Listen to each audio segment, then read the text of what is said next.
correct. Good thing you have editing.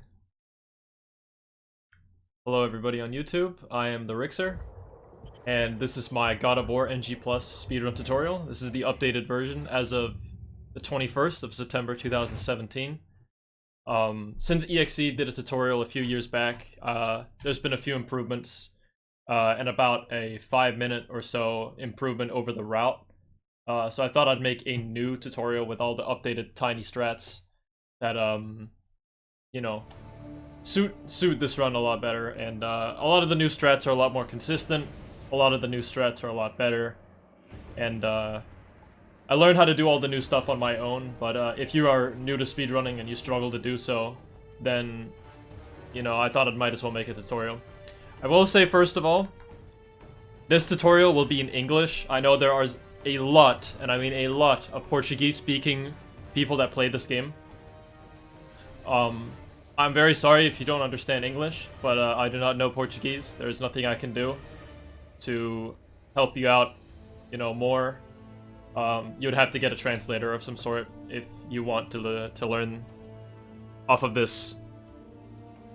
If you don't know English, rather. So in God of War NG Plus, what you do is in order to actually play NG Plus in the first place, you need to have the game beaten, just in general, on any difficulty, I believe. I played on normal, and after you play on normal, you need to go to treasures, and then you need to go down to Challenge of the Gods. Once you beat Challenge of the Gods, you unlock all the costumes. So when I press New Game and select any difficulty, you can see that I have to choose a costume. I can pick between the normal Kratos and the Chef of War, Bubbles, Tycoonius, Dairy Bastard, and Ares Armor. So, for NG+, we're going to be using the Tycoonius costume, because the Tycoonius costume is not actually a cosmetic skin. It's actually... it actually does do changes to the route. When you use the Tycoonius costume, as you can see, below it, it always says preferred skill. And under Tycoonius, it says experience. This implies that you get 4 times the amount of orbs that you would normally get from defeating enemies and opening chests. And you also... some of these costumes have weaknesses, such as the Tycoonius costume having upped its experience by 4 times. But it has the damage you take cut in half. So the amount of damage you take is halved, but the amount of damage you give is also upped by 2. So 2x damage given, 2x damage taken, and 4x on experience orbs, basically. So that's all you need to know. The timer begins for this run whenever you select this costume, so let's go ahead and do that. Now for God of War, there's a few unskippable cutscenes that you're gonna have to deal with. Right at the start, there's this cutscene which is 1 minute and 14 seconds. There's not a whole lot you can do about it. Luckily, most of the cutscenes are right at the end. So that's kind of fortunate that as soon as the run is kind of over and you've done everything that you needed to do, you have to watch all the cutscenes then. So they're kind of at the end, not at the start. After 10 years of suffering, 10 so years of for the Aegean Sea, this is actually, believe it or not, the hardest part about the entire run. It's not the hardest part to learn, but it's the hardest part at a world record level.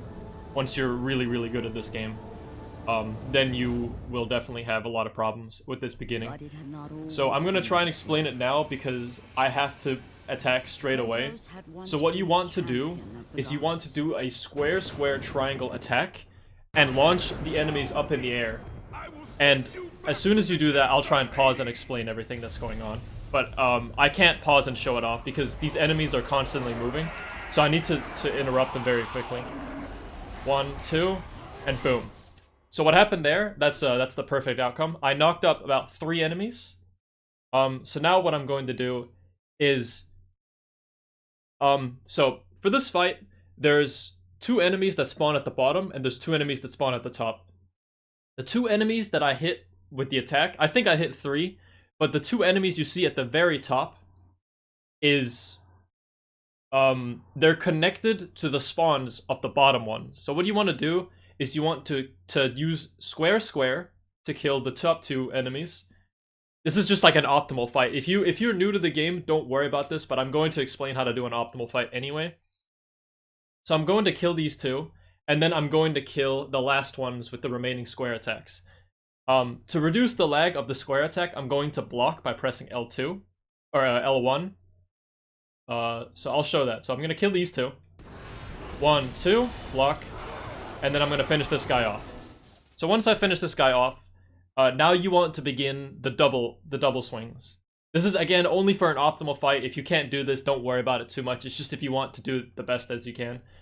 There's a few ways you can do this. You can roll and then press triangle. You can press square then triangle. You can, well, those are the only two ways we can do it for now. But what we want to do is we want to head down to the bottom and do a double attack. Or kill two of the guys in one hit. So go down here, square, triangle. I didn't quite get it. So we want to do it again. Down here, square, triangle, and go up here, triangle. So I didn't like quite do it as you would normally do it. Normally you would actually want all of those to be doubles, except the last one. And once you kill the exact amount that I killed there, I believe it's 12 enemies, the hatch opens. So once the hatch opens, a small cutscene plays here. And now you want to grab one of these enemies that come out of the hole. So you want to press circle, and then mash square. So mash square, and then he does this spin attack. And once he does the spin attack, he clears all the enemies that are around the hatch. And as soon as you do this attack, you want to head for the hatch. The enemy that spawns right in front of the hatch is actually harmless for the first 5 seconds he's there, so don't worry about him. This guy that I missed. The guy behind me, he's harmless. So you want to mash R2, and then you want to fall down the hole. Usually, at a world record level, if you get interrupted during that little part, I usually reset. But you can grab another enemy and swing him around, and that'll be fine. So for this part, you want to press square to break that. Roll here, square, square, triangle. And now begins the first Hydra fight. Now begins the first Hydra fight. You want to, okay, well actually I'm about to teach you about quick rolling. So quick rolling is the fastest form of movement right now. If you hold up on the right analog stick or any direction, you'll do a side roll, an up roll, a back roll, anything like that. But if you hold that direction and then mash X like this, you'll constantly be rolling like this. You can do this in any direction. So this is quick rolling. And now, you basically want to find the right line through this section. And once you roll to the side here, this is like a lineup I've done, is you want to do 4 rolls, and then spam triangle. Just copy what I do here. 1, 2, 3, 4, 5. Okay, I had the wrong lineup here, but it's fine. I'll explain this. So luckily I can restart the checkpoint. I can show you guys. So you want to just roll here.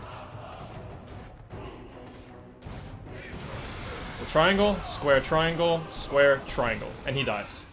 If you don't do that,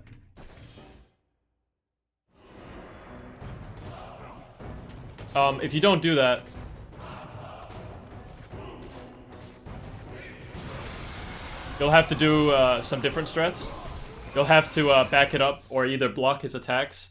But if you get that lineup where you get the first triangle attack, you deal enough damage to where you kill him with 2 square triangle attacks. So you may have noticed that the square triangle attacks deal a lot of damage.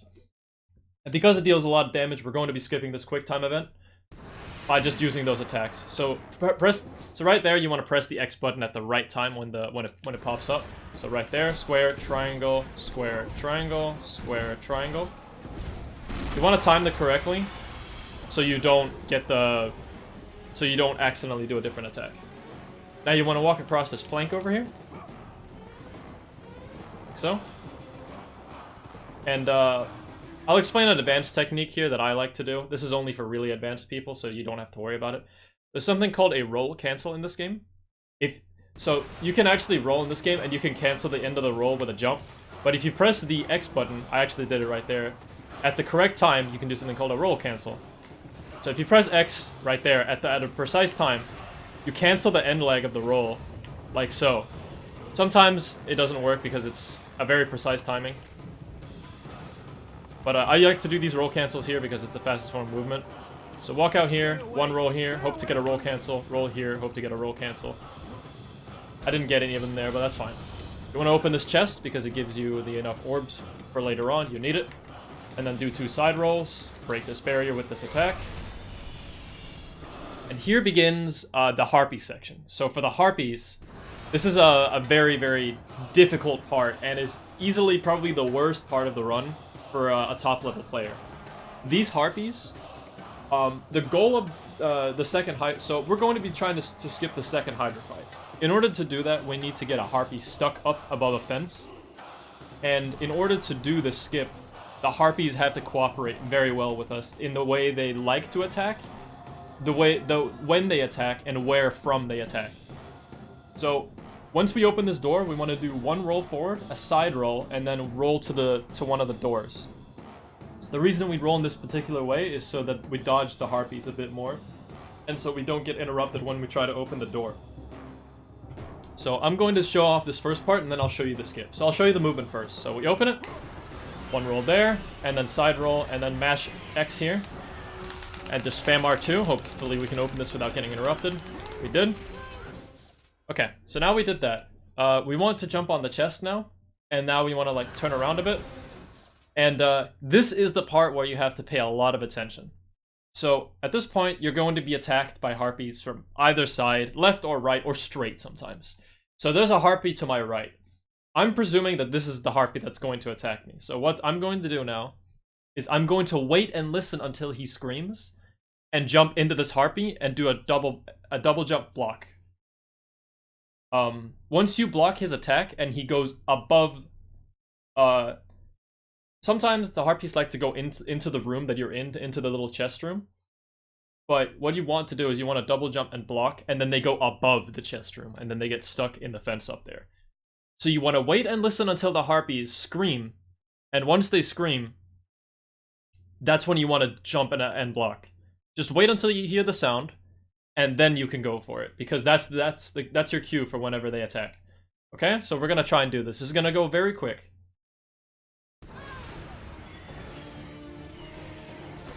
Oh, I think I got it, actually. Okay, so right there, another Harpy popped up on my left, and he attacked me head on. So I jumped out and blocked in front of him. So I'm gonna see if he landed up there, and he did. I wish I could get that in a run. You want to get that first try at top level, so that's pretty fortunate for me. Now for this next part, this takes a little bit getting used to, but it won't be too bad. Now you want to do a triangle launcher into the corner, which basically launches you up a bit, and then you want to press circle X circle. You basically want to grab the ledge. Well, like, actually, not even grab the ledge, it's just he does an aerial grab, and you get a bit of a grounded landing animation on top of the ledge, and then jump and grab the Harpy. So, triangle launcher, grab, jump, and grab the Harpy. Like so. You can always go back into the chest room and try another Harpy if you miss the first time. This sometimes just does not work, sometimes it does. I demonstrated a first try there, but it's really not in your control a whole lot. You want to make your way over to this plank. There's a mid-level loading screen that likes to happen there. I'll explain more about those later. You want to jump across those. If you don't feel safe doing double jumps, you can just walk across. You can do single jumps if you want, you know? And now here comes our second cutscene. This cutscene's only about 30 seconds. So on this part, we want to... Basically, there's this box we have to push. I don't know if you can actually see it in the cutscene. On the right here. No, you can't see it. But there's a box that we have to push. You see how high this ledge is right here in the cutscene? We can actually make it up onto this ledge, but we have to normally push the box to do so. But there's actually a skip that we can do to prevent that. So, I'm going to show you that. So we want to roll over here, and then we want to get over here. It doesn't really matter where we are here, we just want to be hugging the wall. Now, the problematic part about this is it's pretty hard to learn when you're new. And if you really, really have problems with, I'd recommend pushing the box. Even though it can be quite a pain. This saves a lot of time though, so I do recommend learning it. Now we want to do the triangle launcher. And as soon as the slow motion ends with this triangle launcher, we want to press square to swing, and then we want to jump out of it. So I'll show it a few times. So triangle launcher. Oops. Yeah, the enemies can hit you here as well. It's kind of annoying. Swing, jump. Like so. And if you do it well timed enough, you should grab the ledge.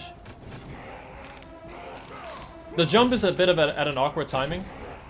And if you lose a lot of height from this, it's probably because you swung too late.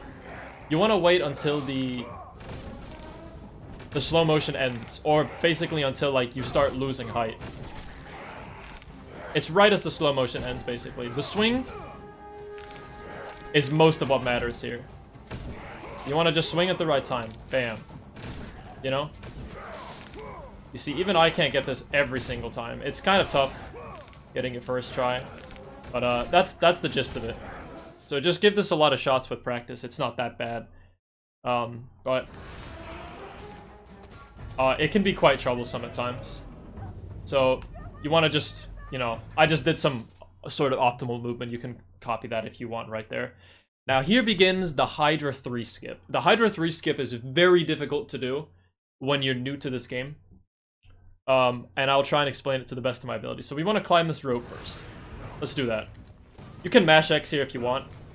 Grab the middle of the rope and just mash X upwards, and you should hopefully be fine like that. Okay. So this is the Hydra 3 skip. Essentially what we're looking to do, this is the faster method of doing it, and if you want to do this one, then go for it. If not, I'm not going to show you the slower method. You can look at older runs, and you can look at EXE's old tutorial if you want to learn the slower method for this part. But this is the skip that works for me the most, or for me the best, and it's also the fastest. What we want to do now is we want to land on an out-of-bounds invisible ledge that's 10 meters below us right now. And in order to do that, we want to jump straight down from this rope. There's a few visual cues. I'm going to use my good old Franker Z here, because that's what EXE used. So you see this rope right here. We want to basically end on this line. Just got to get these guys off because they're annoying.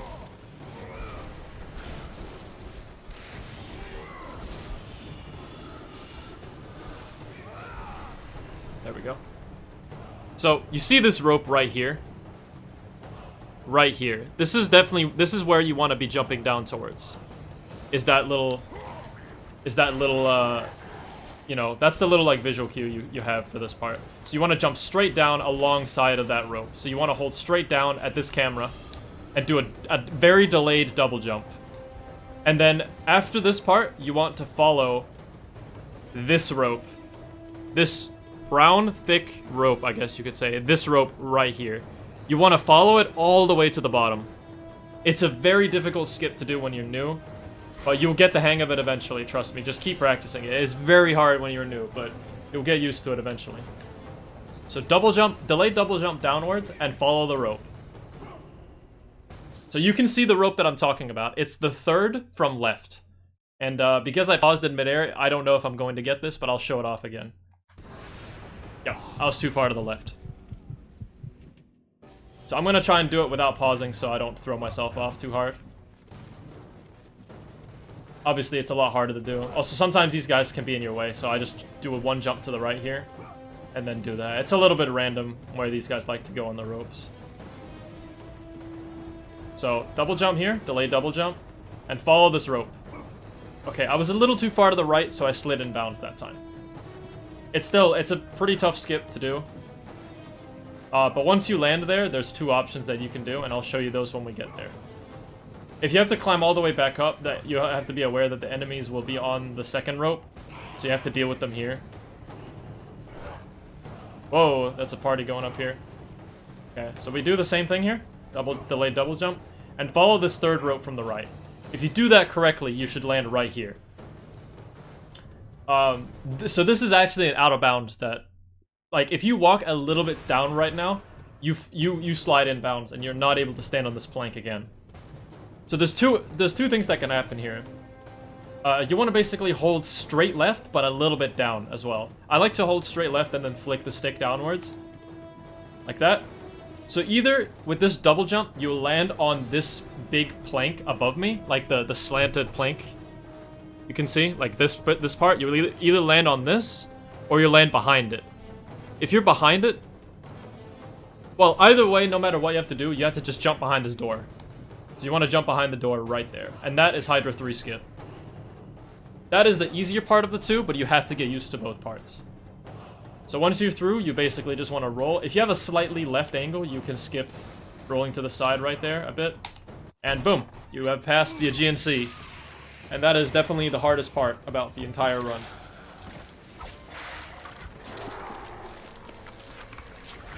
So yeah. If there's any chat questions, I can answer them right now. Since we're in a cutscene. This cutscene is pretty long.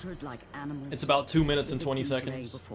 Unfortunately, this game does suffer a bit from cutscenes being a problem everywhere. Although I don't mind this cutscene because the Aegean Sea is such a problem, like it's such a troublemaker at the start of the run that once you get to this cutscene, you feel kind of like you're home free, you know?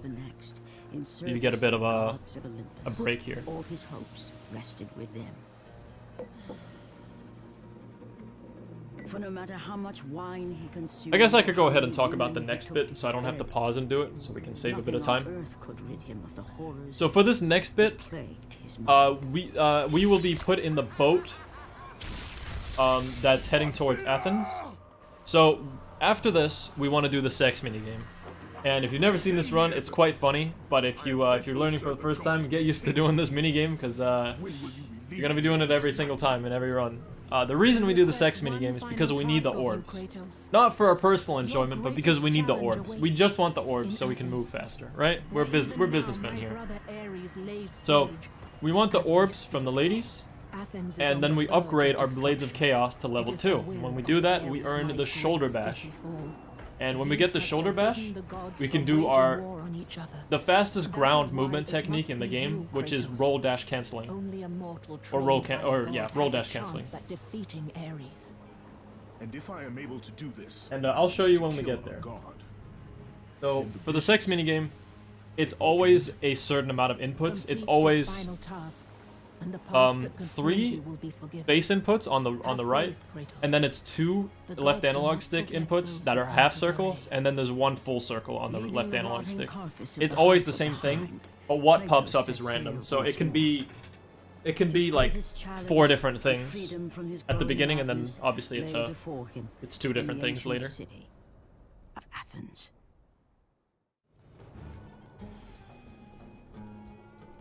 So getting onto the bed is actually kind of hard at top level. But you just want to hug the right corner here, like so. Jump up, and press circle. And then we begin the sex minigame. So just press the buttons that are popping up on the screen. XX square. Half circle like that. Half circle again, the same one. And there you go. Now you want to hold down a bit until the text box pops up. There we go. Once it does that, you want to press start. And now you want to press X and hold X to upgrade the Blades of Chaos to level 2. And there we go. Press X here and exit out the triangle. Mash through this text. And once we land here, I'll teach you about roll dash canceling. So roll dash canceling looks like this. So instead of us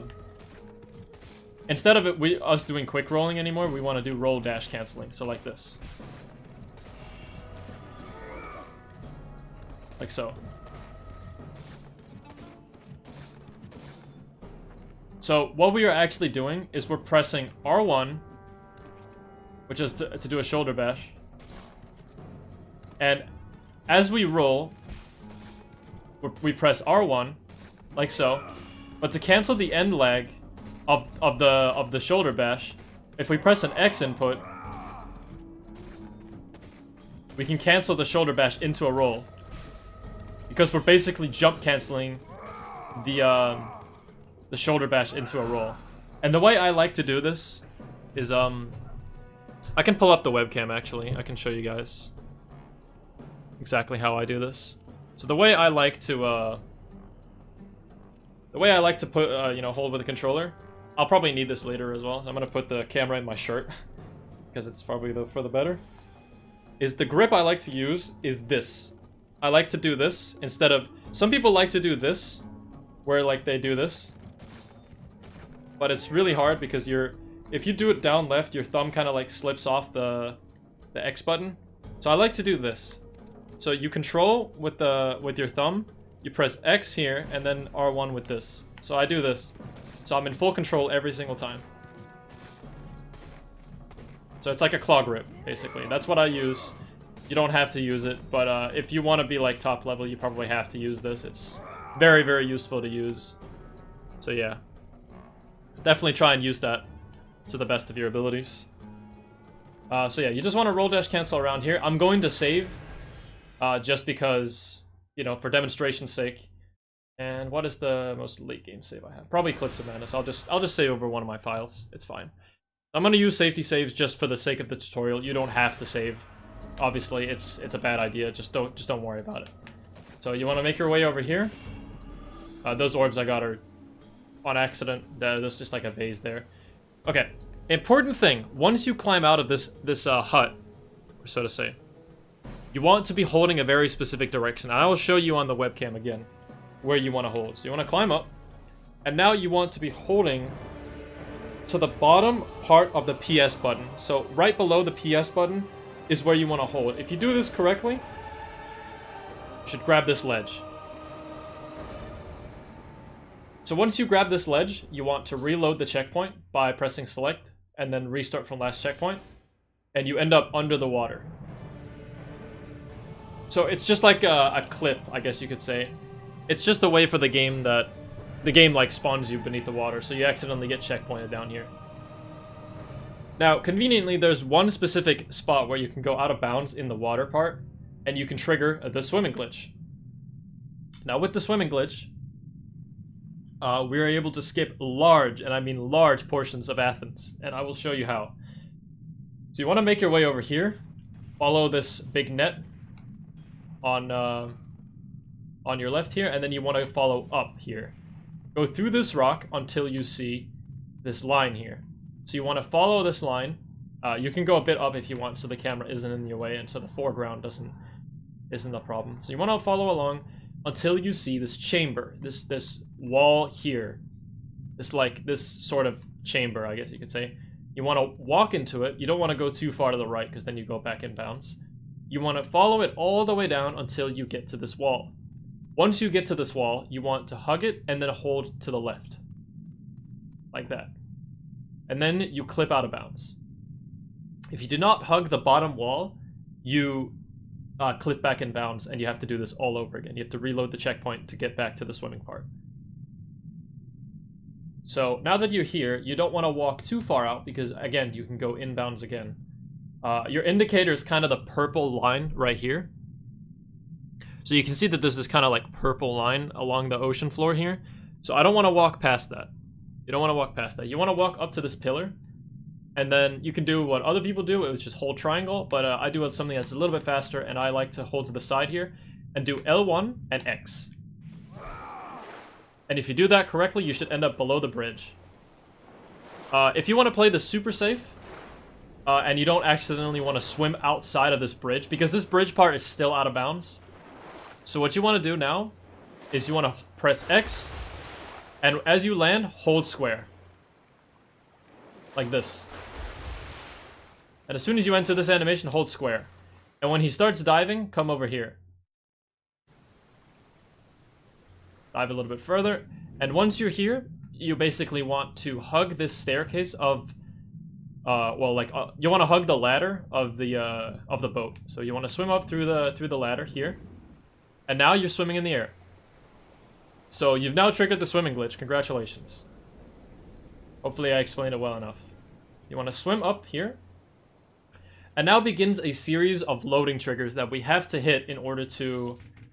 I'll tell you later why I'm restarting here.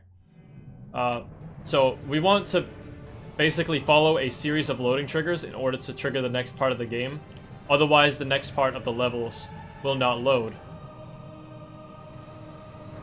So I'm going to show you again, because there's something I have to tell you later on here. There's a part where you have to be quick, so I'm going to show this off again. So this is the quick way of getting it, like right there. And then you want to swim up that. And I'm not going to go too far up right now because there's a part up at the top where you have to be fast. So to trigger the next part of the level to load, you want to hit a cutscene trigger, but you don't want to watch the cutscene. You only want the music of the cutscene to be there. And the way you do this is you just want to be fast. If you wait too long, the cutscene trigger kind of like loads in and extends. So all you want to do here is you want to swim up and then go past this pillar you see in the bottom right, in the top right corner of my screen. And once you get to here, you turn around really quickly. And when you do that, it triggers the music, but not the cutscene itself.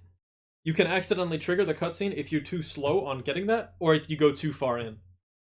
But just as soon as you hear the music, turn around. There's a bigger leniency room than you would imagine.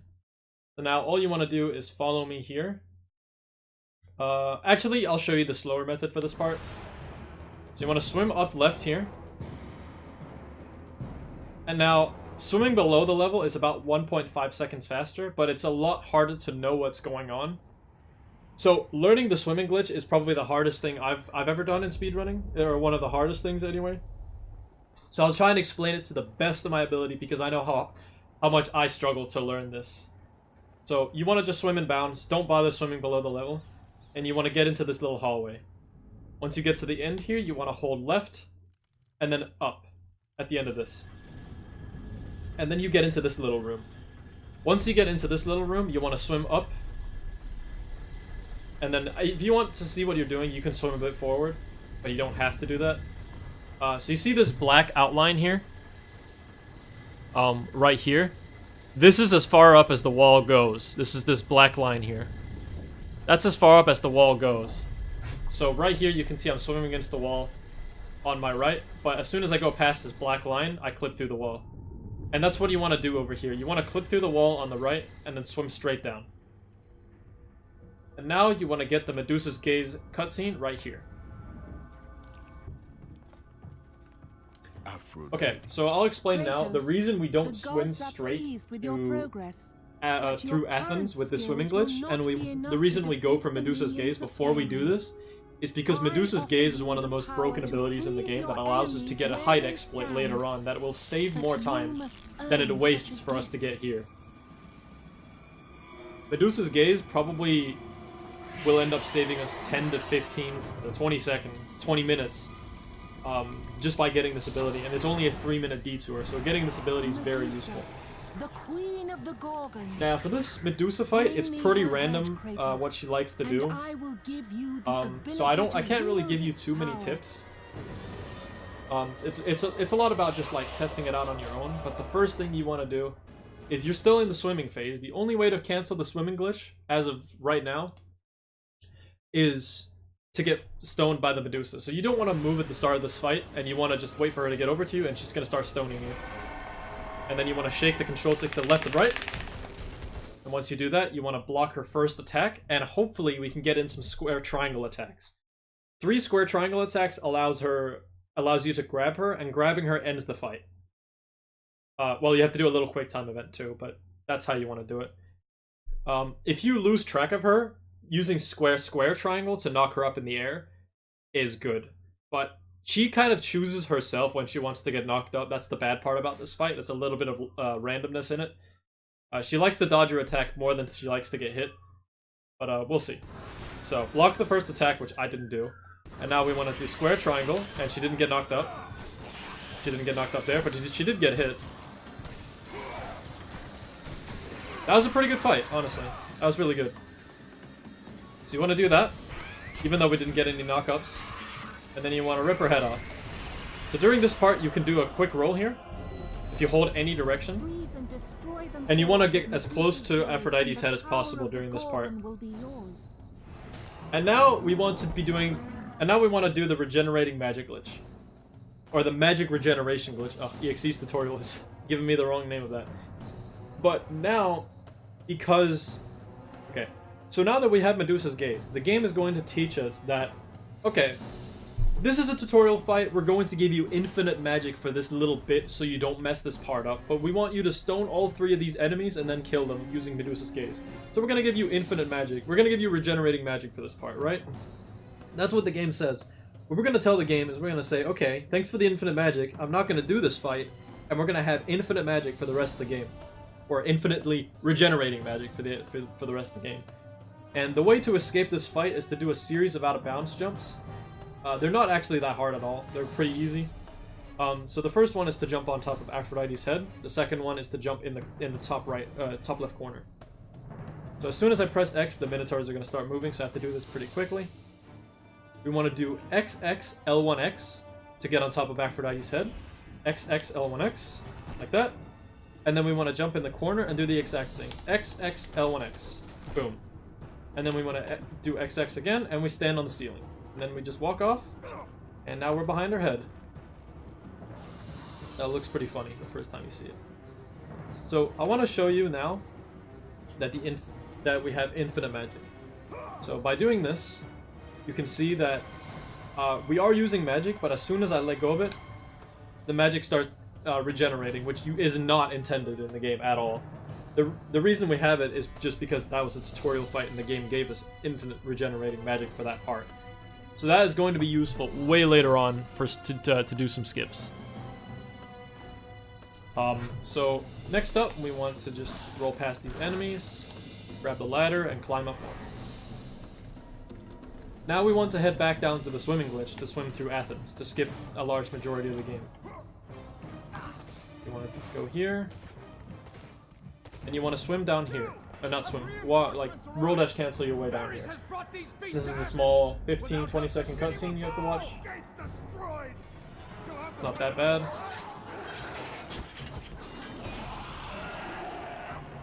By the way, if you're struggling with roll dash canceling at this point, don't worry too much about it, because you'll end up having it look just like me, like exactly how I have it right there. You know, in the matter of just the more you practice it, the more you get used to it. All you need to know is that with the right analog stick, you control the rolls, and you don't control it. Like if I press up now, I do a forward roll, but if I press up now, I do a side roll. It's dependent on where the camera is. So every time the camera changes, you just have to play the game over and over again to know where the camera changes, and to know like which direction you need to be holding. Like I know that I need to just be holding right here, then up, and now down, you know? Like I can react to the game changing the camera on me and stuff like that, you know? So the left analog stick controls the shoulder bash, which means if you want to do this, you have to do that with the left analog stick. But the rolls are controlled with the right analog stick. So if you want to turn around, you have to first do it with the left, and then the right. So yeah. Moving on. We want to hit this elevator, and now for this part, we want to trigger the swimming glitch. And you might ask yourself, how do we get underwater without that checkpoint glitch again? Well, there's a second part. There's a second way to do it. You want to get down in the water fast so the enemies don't spawn. And now beneath this bridge, you can't exactly see what's going on, but I'll show it right here. Now what we want to do is we want to do the L1X attack right here. We want to do that right before hitting the water. So like that. See, so I'm sinking into the water as I'm doing this L1X attack. And this triggers us to have some sort of weird collision where we clip through the water. So you want to do this, and then you want to do a regular one, doesn't matter which timing. So you want to do X, L1X, and then jump in L1X again. So X, L1X, X, L1X. Like that. And if you do that correctly, beneath this bridge, you should clip through. You want to do it before you hit the water, and then do a normal one. And you clip right through. So now we're beneath the water again, and you just want to do the exact same out of bounds as you did before. I should mention one quick thing with Medusa's gaze. I'll show you right now. Is you can do, so remember how I talked about roll canceling, where you if you press X at the right time, you cancel the end lag of the roll like that. You can actually do that with Medusa's gaze now. So if you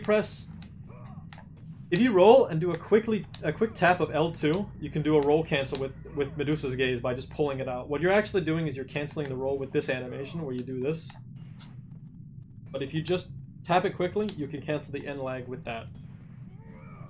That's I use that in some spots, like in world record runs, for example. I like to roll down here and then cancel it like that. But it's kind of risky if you are new to do that movement, so I wouldn't do it. So again, just hug this wall at the bottom, and then walk left. Hold down left. We want to do the exact same thing. Hold it right, and then trigger the swimming glitch.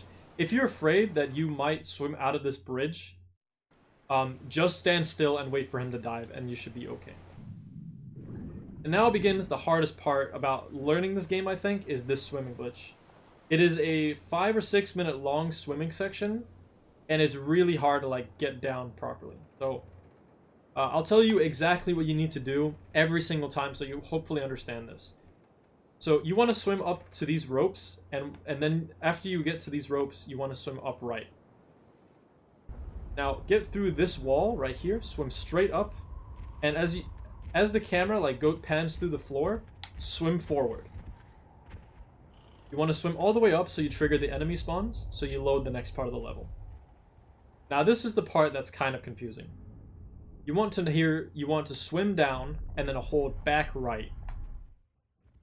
So you get into this little hallway here. Let's see. You get in this little hallway. When you get in this little hallway and double tap select, there's going to be a door popping up in front of you. Like so. Double tapping select can load entities into the next part of the level. Like it can load it starts loading next parts of the game. But it can also change the camera. So double tapping select or start, I like select more, is incredibly helpful in this regard.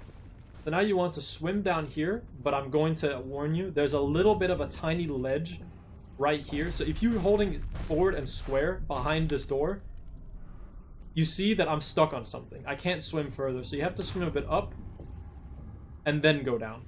I don't know why there's a little ledge there, there just is. But you want to swim down here and follow this hallway. Now you didn't quite see it, but there was a part here where you need to turn left. Double tap select, and you should end up here. Okay, so for safety, what we're going to do here is we're going to swim up. There's a cutscene right here you want to avoid. And the way you avoid it is you swim over it, and then you want to dive down like that so to get this camera change. Then you want to swim forward until it says Road to Athens, which it did. And now you want to... That triggered the next part of the level to load, that camera change. And now you want to swim a little bit up here, and then up left. So you see this little piece off in the distance? It doesn't always spawn, but you want to follow that. You want to be following exactly that. So I'm going to swim over to it. And once we swim near it, you either will get a camera change, or not. So if you see this part of the level right here, you just want to keep swimming left.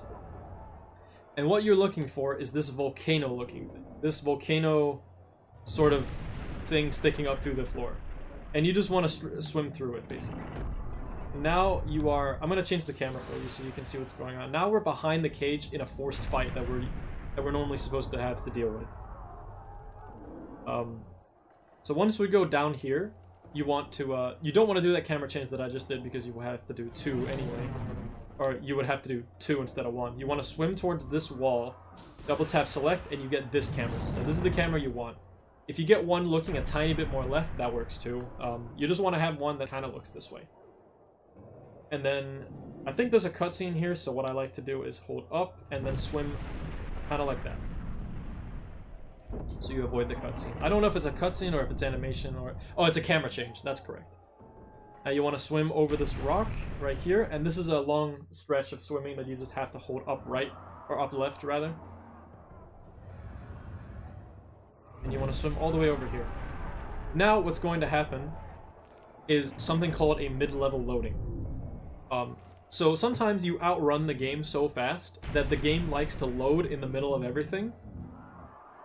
And because that happens, what we can utilize is we can upgrade our abilities that we're supposed to have for the next part while the game is loading in the background. So what we're going to do here is there's a mid-level loading trigger down here. Once we swim past this corner, we want to press Pause. Go up to Medusa's gaze, and then we want to upgrade it to about 1,600 on the right. On the right, you want to have it say 1,700, 1,600. So that's good. That's just fine. And now there won't be any loading at all. So once you get this camera change, instantly double tap select here while you're swimming forward, and you'll get this camera. Now you want to swim up here. It doesn't matter if you swim through the roof or not. You just want to get up here over this invisible barrier.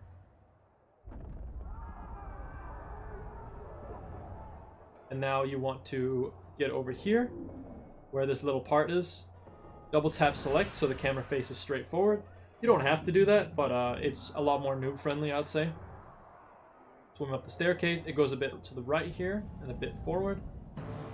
Now you want to swim above these guys, but not too far above because there's a loading trigger you want to hit here. As soon as you get past the torch, just start holding X. This part is a lot, like, very confusing, so don't worry about it too much. And the temple should load in. You want to be quite high at this part because there's also a cutscene below us. But you can just swim above it like that. Yeah, back there you don't want to be too far above the enemies, otherwise you miss a loading trigger for this part. Okay, so here's another cutscene skip that we can do. Normally we're supposed to watch the cutscene for the harpies. So you just want to swim into this room, and as soon as you hit this sort of fake, like, you can kind of see how the textures are kind of like low quality in this little part. You want to swim into it and then let go of the stick.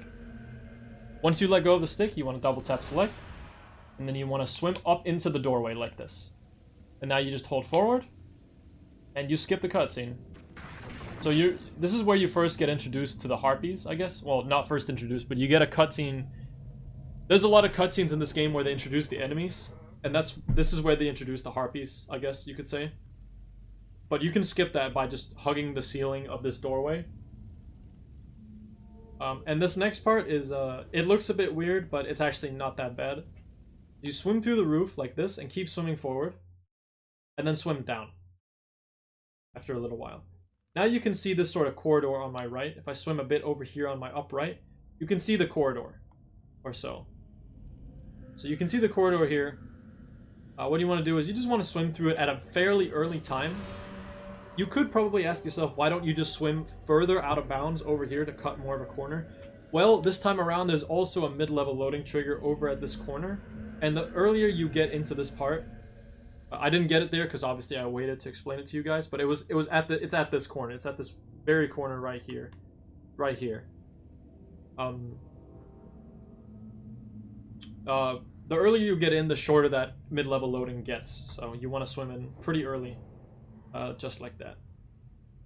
Now for this part, there's a gate right in front of you that can kill you, so you don't want to go too far forward. So this clip is a little bit weird, and we have to get out of bounds again. So the way to do that is to swim up in this top left corner until you see yourself pop in like that, right? You see how he like pops, like clips in. Like if I swim into the ceiling now, nothing happens. But if I swim into the corner, he pops in. After you do that, you want to clip in like this and then hold back. When you swim back a bit, you kind of loosen yourself and then you can swim into the ceiling. Then you want to swim back into the corner like this. Into the corner like that. So that's what you want to do. So in full motion, it looks like corner, back, circle motion. Right?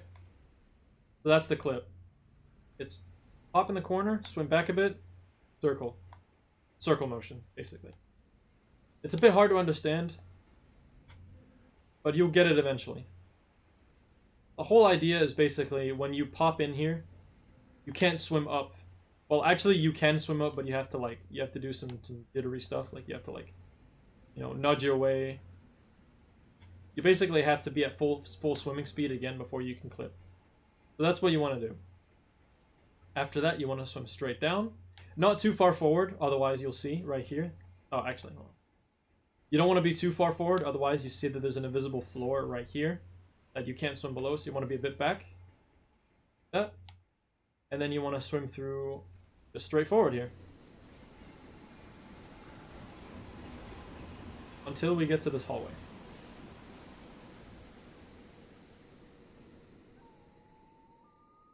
once we get into this hallway, you want to touch this back wall with the torches. Oh, never mind. Well, usually, yeah, you get a camera change there, but you want to touch the end of that wall and then hold straight back. And when you hold straight back, you are swimming in the correct way, just like that. I wonder if I reload the save where I go. I'm just going to show this to you guys again. Okay, all the way back here. That's fine. So, go up here. Do the clip again. Come straight down. I do a bit of a faster method here. But it's a lot more confusing the first time around you're watching. So I'm showing you most of the safe swimming stuff. There's not too much faster stuff you can do. It's just like 1 second corner cuts here and there. So you swim into the back wall and hold back. When you hold back, he swims the correct way. Now for this part, for some reason when you trigger the music on this big sword, when you trigger the music on the big sword, it loads the sewers, and instead of going through the door for the sewers, we want to head back to where we were before, and then the game puts us in the sewers because it's less of a swimming path we have to take. So you want to swim back until you hear this music. You want to swim past the torches, turn around, and go up here. Now you want to swim into this hallway, and you should pop up into the sewers. If you don't pop up into the sewers like this, or in through this hallway, it's because you didn't go far enough forward. Sometimes you can get the music and you still won't go far enough, but you have to go near the torches. Now normally you'd have to swim all the way down this, this staircase, this spiral staircase, but again, the ceiling isn't solid, so we can just go up here and then go to the left if you want, and then just swim all the way down out of bounds and just kind of go in whenever you feel like it. And now, at the bottom of the sewers, you cancel the swimming glitch, because there's a little bit of a pool of water here. This pool of water is a lifesaver, because if it wasn't for this little bit, we could not be canceling the swimming glitch at all, and we would not be able to skip any of this part. This is the only pool of water, as far as we know, that can cancel the swimming glitch at this part. So, you want to make your way through the sewers. You want to do some roll dash canceling here. There's a camera change there. And basically just make your way through this. Grab the ledge here. Ignore the enemies. Just roll right past them. And up here, we want to kill 2 Cyclops enemies. Now these Cyclops, the reason we want to kill them is because we need their orbs. They give a lot of orbs. You can also skip this ledge grab right here, but you don't have to do that. So these Cyclops enemies drop a random amount of orbs. So hopefully we get a good amount of orbs, so I don't have to go out of my way to get more orbs for this run, or for this tutorial. So you want to hold L2 and press square, like that. And you want to use the square square triangle attack when they are stoned, and you kill them just like that. Now, I got good orbs from the first Cyclops, and I got bad orbs from the second one. As long as one of them gives you good orbs, you'll be fine. So what we're looking for is we want to have more orbs than the ability to upgrade Medusa's gaze. And if you get good orbs and bad orbs from one of them, you should have 400 more. If you get bad orbs from both of them, you might barely be under or barely have enough. And if they give you both good orbs, then you're just fine. You'll have way more than you ever imagined. But you shouldn't stop to check. Where you should stop to check is later on. You can, once you play the game enough, you'll kind of know when one of them drops you good orbs and when one of them doesn't. So this part, you want to grab the ladder. If you feel safe with it, just climb up normally, but there's a little bit of a time saver you can do with this ladder climb, and I'll show you what that looks like. You can hold back on the stick, press X, then square, and re-jump onto the ladder, like that. You can do that twice, actually, if you're very confident in it. I'll show you what that looks like. You can maybe do that once you get a bit more optimized at the game. Like that. So for spiral staircase climbing, we want to be doing quick rolling again. So you want to hold right here and then up. Right, up, and just hold in the direction that you're rolling towards and just mash X. You see? So I'm holding left, down, right, up, left, down, right, up. You see? Just like that. You just want to mash that. You can also roll dash cancel, but it's a little bit more awkward and it's not as convenient.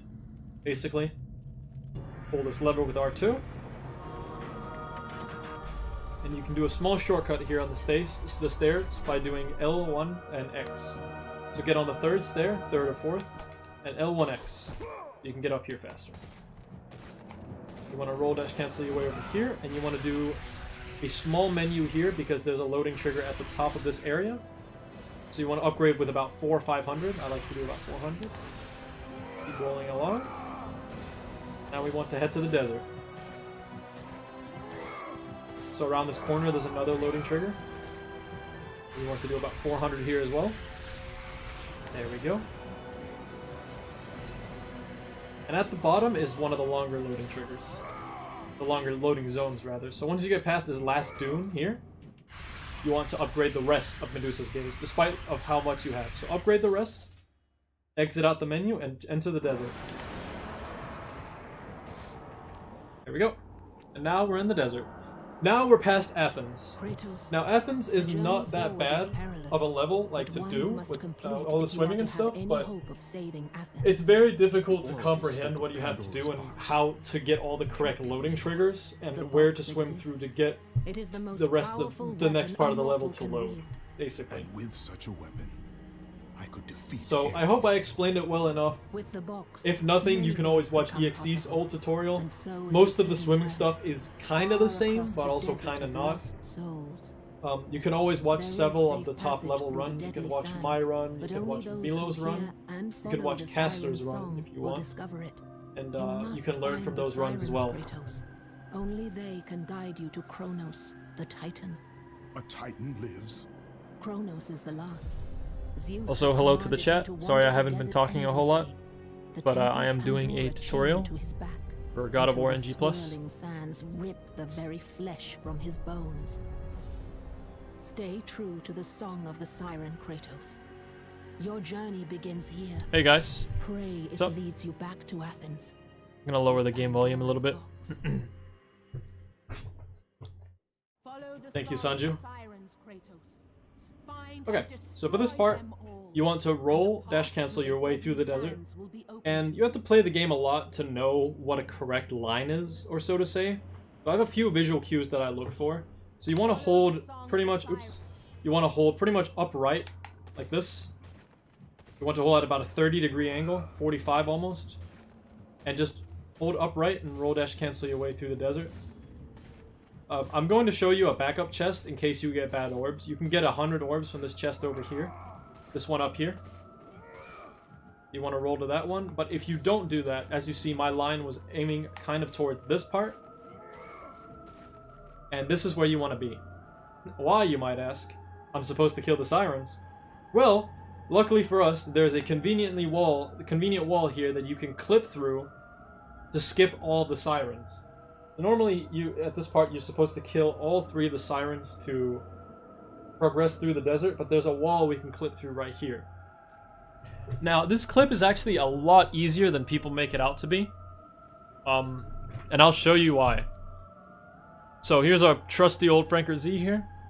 What you basically want for the skip is you see these sand dunes right here, the sand on the mountain wall. You want Kratos' head to be lined up with this exact little part right here. So this is what it's supposed to look like. So his head is supposed to be lined up exactly with this little like sand dune that pops up right here. If you do it correctly, you should clip through the wall. So what you want to do is you want to do the ground pound. So you want to press X and R1 like this. You want to do a very quick succession, so like that. And you want to line his head up with that. There's a few outcomes that can happen. You can clip and he'll stay on the wall. You can clip right through the wall. Or you'll go, straight over it, basically. There's a few outcomes to this. And despite which one of them you get, you'll make it no matter what. So just make sure to... We'll see which one I get. So you want to have his head lined up, hold straight up, and clip. Like that. So I got the one where I went straight through. If you go straight through, just do a double jump and you'll be fine. So I wonder if I reload, if I can show it off to you again. Okay, so I have to roll through the desert again. It's just fine. I'll show it off a second time just so you know. I'll show it off in quick motion how I would normally do it in a run. That sand dune right there is one of my visual cues that I'm going the correct way as well. Here we go. So walk up to it. Bam. Just like that. Perfect. Now once you get to this part, you're normally supposed to push, I think there's a box up on this ledge. No, that's where you come from. But there is a box that you're meant to push all the way down here so you can make it onto this ledge. Now, you want to do the exact same thing as you did on the Hydra, in the Aegean Sea, where you did the triangle launcher. And then you press square and jump and grab the ledge. This one is a lot less lenient, or a lot more lenient than the other one. So you can even do this with L1 square if you want, like that. But you gain a little less height. You can do the exact same thing here, and you can do a way worse jump, and you'll still make it no problem. So this is a lot easier than the one in the Aegean Sea. So you roll towards this door, mash R2, and then you want to roll dash cancel your way over to the horn here. There we go. You have to blow 2 of these horns to access the Pandora's temple. Now we want to head through the desert here. It's a little Jesus part.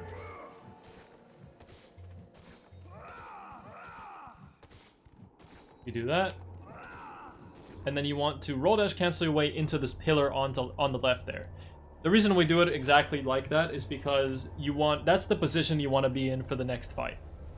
So now we have to fight the Sirens, and the way we do that is, it takes a bit of practice, but you have to kill 9 Sirens, and they basically spawn to my left and to my right, so I want to be right in between them, and what you want to do is you want to press L2 triangle to do this, to freeze one, and then you have about a 1-second window to press square on them. So I'll show you the optimal fight, okay? I'll show you the optimal fight. So it looks like that. It looks like this. Oops.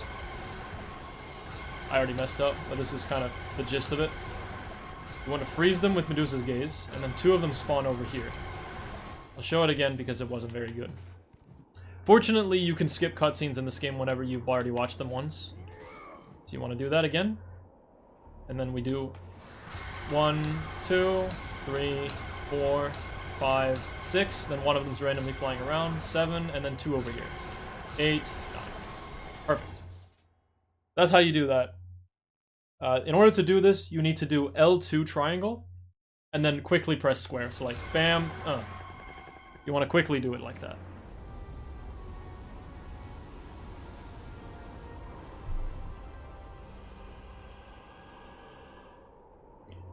So now for this part, usually I see a lot of people do shoulder bash, and then they get the horn. Instead of doing that, you want to do a roll cancel. So do an upwards roll, tap L2, and then tap R1. Or tap L2 and then tap R2. It's a little bit quicker. It's just a tiny, tiny time saver that you can do instead of doing the shoulder bash. Unfortunately, this is another long cutscene. It's about 1.5 minutes, I think. You have to watch Kratos getting into the temple. What's up, Sodi? What's up, Sanju? What's going on, Rubix? What's up, Godmaster? Kronos, the last of the mighty titans. Hey, thank you, Rag. From the desert sands. Yeah, I'm doing a tutorial just because why not? I think I'll take longer to explain this than EXE, but there has been a few. Ready to challenge all There's a bit more. adversaries. There's a few more setups this time around than since his tutorial. So there's a few more things that like are done with setups. So we'll see. I'm not going to talk to chat that much right now. The reason I'm talking to chat is because we're in the middle of a cutscene. But this is going to YouTube, so I'm not going to like talk to chat that much. So I just hope you guys will enjoy the tutorial. I'm going to do runs after this tutorial, I think. Maybe a few. So yeah, it's going all right. I think I'm explaining things decently. I might be doing it really fast, but it's because I don't want this to take 1,000,000 years, of course. Okay. So let's get back to the tutorial. So for Pandora's temple, you guys can like interact with each other if you guys want. Like I don't have to be the deciding factor of how the chat page should go. Just have fun, guys. Do whatever. So now in Pandora's temple, there's a loading trigger. Or there's some mid-level loading that you have to menu for at the end of this bridge. And you want to menu the Blades of Chaos to about 1,200 or about 1,300. So I'll show you what that looks like once you get to about the end of this bridge. So hold upright right here. So you do that correctly, and now you want to roll across this. And once you get to the end of the bridge, like this, you want to press, once you're here, you probably want to press up, up, and then hold X until you get to about 1,300, 1,200, like that. Now, there's an observation cutscene right here. I'll show you what that looks like. I'm going to try and see if I can get the checkpoint here by just being slow. So there's an observation cutscene right here that you do. I'm going to show you the really sick way to skip this cutscene, but I would not worry about this when you're new. There's still plenty of top level players that don't do this strat, but like what you should do is you should just come from the bridge and you should just roll dash cancel your way into it. But I will show you this way because it's really cool. You want to stand about here, and I mean, if you get so good at this game, I don't think I need to explain it because it's a beginner tutorial, but if you really get this good at the game, I don't think I need to explain how this works. But it looks like this. It looks like that. That's how you skip that. It's pretty crazy. So for this next part, normally we're supposed to go up and talk to this guy, so he opens the door to Pandora's temple for us. You can see it's locked. Conveniently though, there's a chest right here that we can clip into the wall with. So what we want to do is we want to hold upright, we want to shoulder bash, and then we want to hold left, like this. Like that. Now you might be wondering, why am I jumping when I do this? The reason I'm jumping is because there's sort of another wall, there's sort of another wall that decides to push you out if you don't jump here. I'm having a bit of troubles with this, but you can see that I can walk around in the wall freely after the jump, but if I don't do the jump, I get pushed out right away. So if you want to take this a bit safe, I like to do this as well. It's not actually safe, it just puts you up a bit further into this part. You want to now jump towards the stairs, which is behind here. You can only walk so far until you fall, like that. So the floor through this part, I think this is faster. Do this. So the floor through the wall is not very thick, so you have to be pretty careful with it. Also, I should mention on this chest clip, you want to make sure that you're looking left. Otherwise, it does not work. You want to be looking left, and as soon as you look left, as soon as you clip like that, you want to jump. And what I like to do here is, you just have to feel this part out. There's an invisible wall kind of on the south part, so you have to walk around it like that. And then I'd like to do a double jump, L1X here. Like that, and then I clip right through. You can also do it with a regular double jump, but you end up a little further up on the stairs if you do L1X. So that's that clip. Now you want to head up here. There are two ways of getting into Pandora's temple. Just pull the crank. They're both the same speed. The other one's just really flashy, and there's no reason to do it. Nobody does it. So head into the Pandora's temple, and now you want to kill these guys. You have plenty of time to kill these guys because there are some archers that are on a timer, so just take your time with these guys. You don't have to kill them very fast.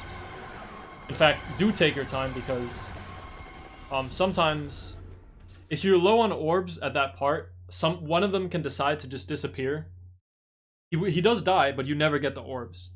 So if you do it a little too fast, sometimes that guy one of them likes to disappear, and you lose orbs. So if you're low on orbs in the first place, don't rush this fight.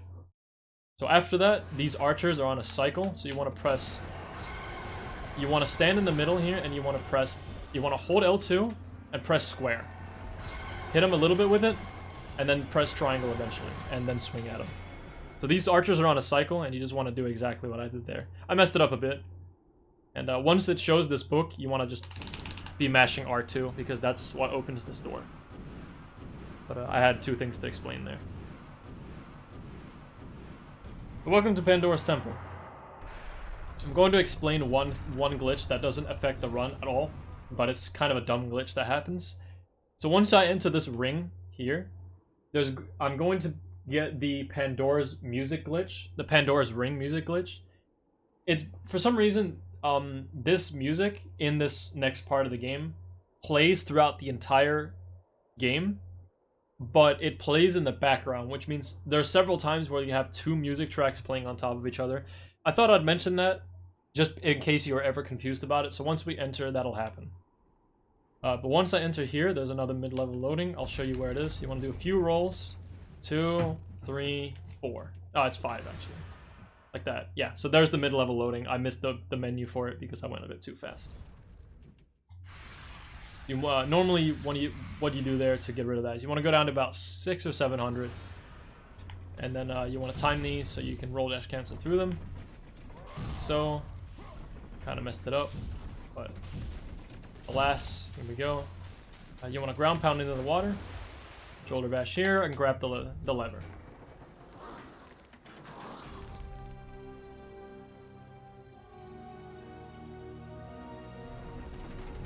Now you want to hold down on the right analog stick to do a frame perfect roll down here, so you can do it as quick as possible, like that. You want to hold straight down. Don't question it. Don't question the camera angle. It just does that. And you want to head back over here. Now you want to pull this crank for about 40 seconds. I'm not even kidding. 40 seconds. You want to spin this thing for 40 seconds.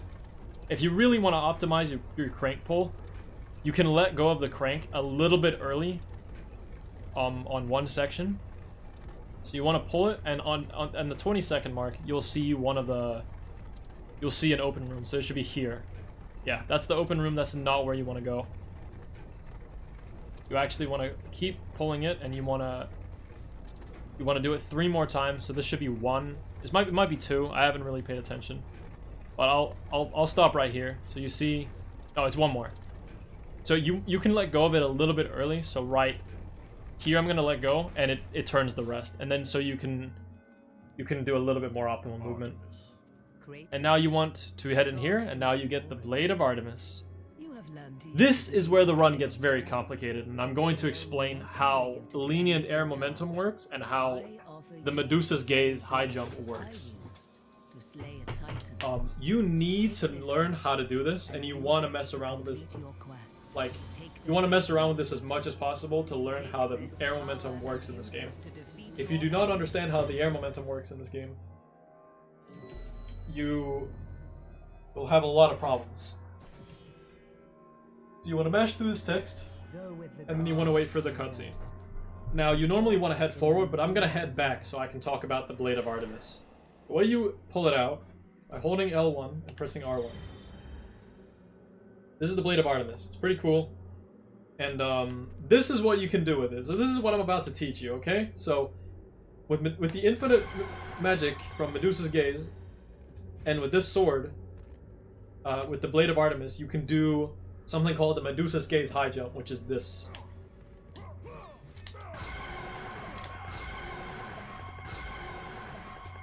And you gain a lot of height.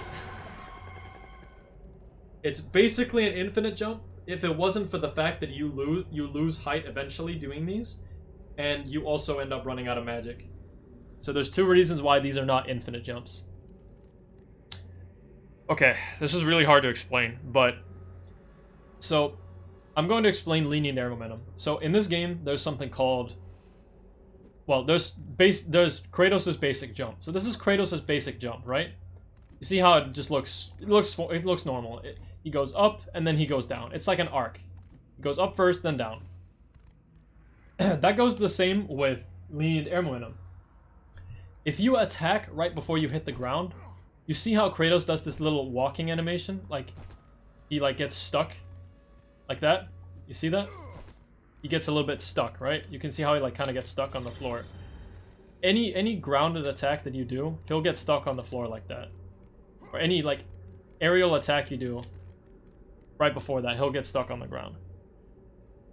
That's the lenient air momentum. If you jump with that, you do a bit of a moon jump. You can see that.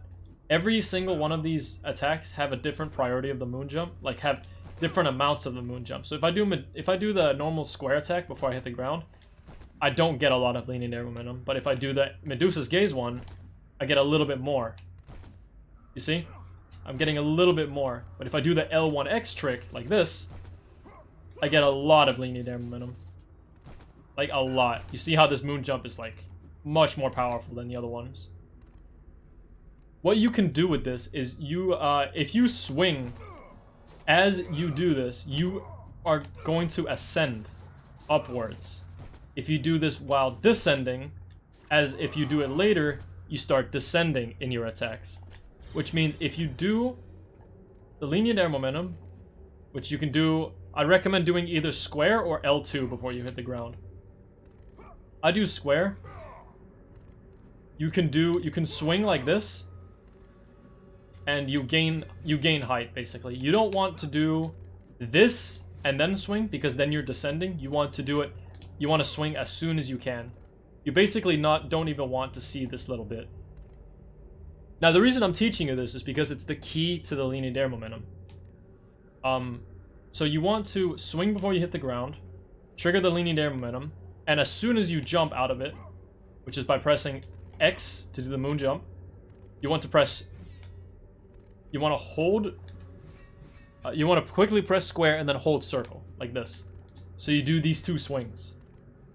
And after you do that, you want to repeatedly press L1, square, circle, L2, square, circle, L2. I might have said L1 earlier, but I mean this, so X, square, X, L... Oh my god, it's really hard to, like, talk about it, but it's X square before you hit the ground, then X, square circle, L2, square circle, L2, square circle, L2. Square circle, L2, square circle, L2, square circle, L2, square circle. You want the full lunge of the Blade of Artemis to come out. If you do it too early, you cancel most of your length, as you can see. So you want to actually get the full lunge forward like that. So that is the infinite jump, basically. It's like the Medusa's Gaze high jump. It's not really an infinite jump, but if I end up calling them IJs, my apologies. That's just like a habit, because there's IJs in so many other games. I'll teach you about the fuse glitch later on, because eventually, whenever you do these Medusa's Gaze high jumps, you'll end up doing about 8 or 9 of these, and you'll end up losing height eventually. Or you'll run out of magic. So I'm about 4, 5... So you'll see eventually I'll start losing height. It's kind of tough to see with this camera. But about now, I should be losing height, because I'm out of air momentum. There is a way to reset the air momentum. So you see, I'm not gaining height anymore, and I ran out of magic. There is a way to regain your air momentum, but I'll show you that later. It's called the fuse glitch, but I'll show you that later. Just don't worry about it for now. The reason I'm teaching you all that is because we need to do it right now. So you want to make your way through this hallway. I went really fast through that. But you want to make your way through that hallway. And when you're in here, you want to wait a little bit, like half a second, turn around, so you make the Medusas follow you. You don't want them to be in that room, and you also need that for the loading trigger, so it's like a win-win. Then you want to head back to this room. And now you want to do your first out of bounds using the Medusa's Gaze high jump. There's 2 ways of doing it. The first thing you want to do... Hold on, I'm getting frozen or stoned by these Medusas. You want to jump up here, and then you want to touch this slanted wall, this weird wall here, because it changes the camera from this to this. You see how it's like forward now? But now it's sideways. I'm gonna kill these guys real quick, so they're not in the way. Normally you shouldn't kill these guys, but they're just in the way right now. You want to go over here, touch this wall, and then jump on the chest. You have to, like, once you touch it, you have to, like, hug the wall, because if you touch the wall and go back here, it doesn't work. You have to, like, hug it along. And then you want to get on the chest. There's 2 ways of doing this, and I can teach you both. The first one is Ascension. Ascension is holding L1 and then pressing triangle. And then you do a triangle launcher. Then you can do 1 and 2. And then, oh, you do 3 here, and that should get you through. So L1, and then square circle L2, square circle L2, square circle L2. And that should clip you through. You walk a bit forward, and then you end up down here. Now I'll show you the other way, which is a lot faster. It saves like probably about 2 seconds or so, 2 to 3 seconds, is the try attack, the triple attack is what I like to call it. Like I like to call it the try swing, I guess we can call it. So what we want to do is we want to do a double jump and we want to do a square circle, so like this. That gives us a lot of air momentum. And what we want to now do is we want to do this try swing, press L2, and then we want to do L1X to do the fuse glitch. Like that. And then we clip through the wall.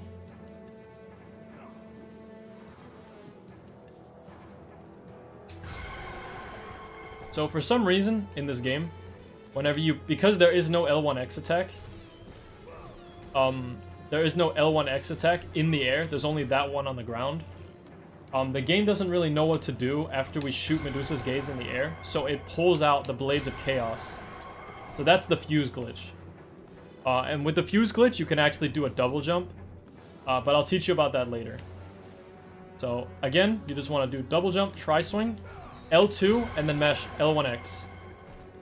And now we end up out of bounds. Now you want to walk to the left here, and watch out to not go too far forward, otherwise you fall off the level, as you can see. And now we want to get into a different part of the level. So we want to head over here, and you see how there's these little parts where there's white, right? It's not as dark. Like normally there's like a brown outline, but right here it's white instead. When you walk to the left, like from coming out of bounds, you want to get to the second one, and then you want to double jump and do the exact same thing before. This one is a bit hard to learn, but you'll get the hang of it eventually. So we want to get to that door over there. What we want to do is we want to press... It's really hard to do it here because there's an invisible wall that like blocks me. We want to double jump, try swing, and do 3 of these. So 1, 2, 3. I don't know. It's really hard to like show off, but we want to do a try swing and then 2 more cycles of normal square circle L2 to be safe. I like to do 2, but at your level you probably want to be doing 3. So I'll show you what it looks like. Double jump, do 1, 2, 3, and then you want to do fuse glitch ground pound. All of that is very hard to comprehend the first time you do it, but the more you practice it, the more you get it down. So the inputs are XX, square circle L2, square circle L2, square circle L2, L1X, mash R1. Very difficult stuff. I am aware. Now, once you get in this hallway, if we open this door, you can see that it's not loaded. So there's literally just a void here. So we want to go a little bit back into the level. I'm not even going to show you the jump here. There's a jump you can do right here, where if you stand here, you can get a little bit further, but don't bother doing this jump. I just said I'm not going to show it to you, but I might as well just show it off. So just hug along the wall, like right here. Once you get here, just hug along the wall. And go a little bit far down here. Once you get to about this part, just walk all the way back. And save a little bit of time by double jumping and ground pounding to the door. And now you want to open it. So now it's loaded. So head in here. You want to head to the bottom of this hallway. What I like to do is I like to quick roll instead, because the camera can kind of mess you up. So walk a bit and then do 1, 2, 3, 4, and then the camera should change. Now there's 2 ways of doing this. I'm going to show you the way I like to do it. So through this door, there is a skull we need to grab. Normally we'd have to do a puzzle to get through this part. But we want to just skip all that with the Medusa's Gaze high jump. So we want to pull out the Blade of Artemis, and then do Ascension 3 cycles. So Ascension, 1, 2, 3. And we get up here. So that's the first part. Now we want to do try swing fuse glitch, which is the exact same thing you did before to get up onto this ledge. Try swing, fuse glitch, boom. Then we get up onto this like little part up here. Once you're up here, the camera likes to mess with you, but I found a consistent way that the camera doesn't screw around with you. If you hold up right on your first jump, and then straight up on your second jump, you land on the bridge perfectly. So upright, straight up. Whoa. Okay, I've never had that happen before. Never mind. Ignore what I just said. Hold on. I want to figure out what exactly I do then. Because I've never had that happen before. Interesting. I've never seen that. I didn't even know you could fall off there. There we go. That's what I do. I hold upright a little bit more than straight up. So I land on this bridge. Then you want to pull away the Blade of Artemis. And you want to grab this chest. Or pull it away. Just hold R2. Now, an annoying thing with this thing is when you hold back like this, Kratos starts walking backwards as soon as the thing falls off. So what you can do is you can do exactly what I do. And that is pull the thing backwards and hold forward on the roll button, so you roll into the thing.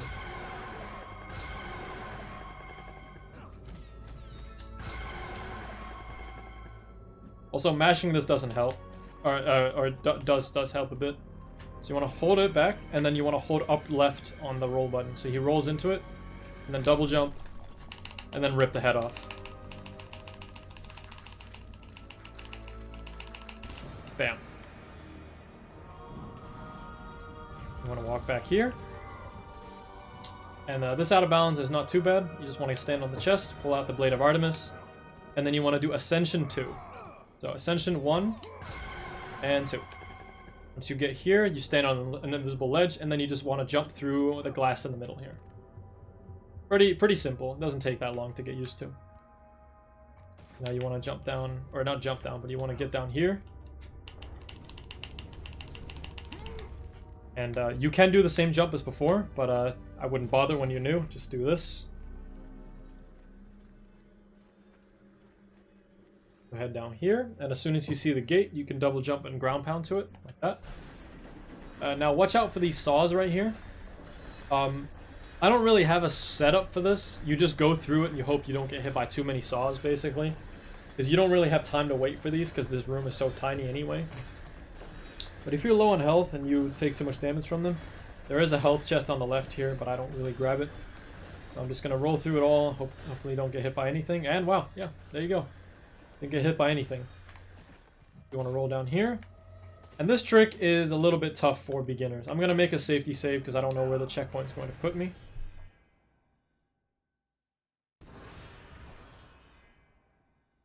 So for this little bit,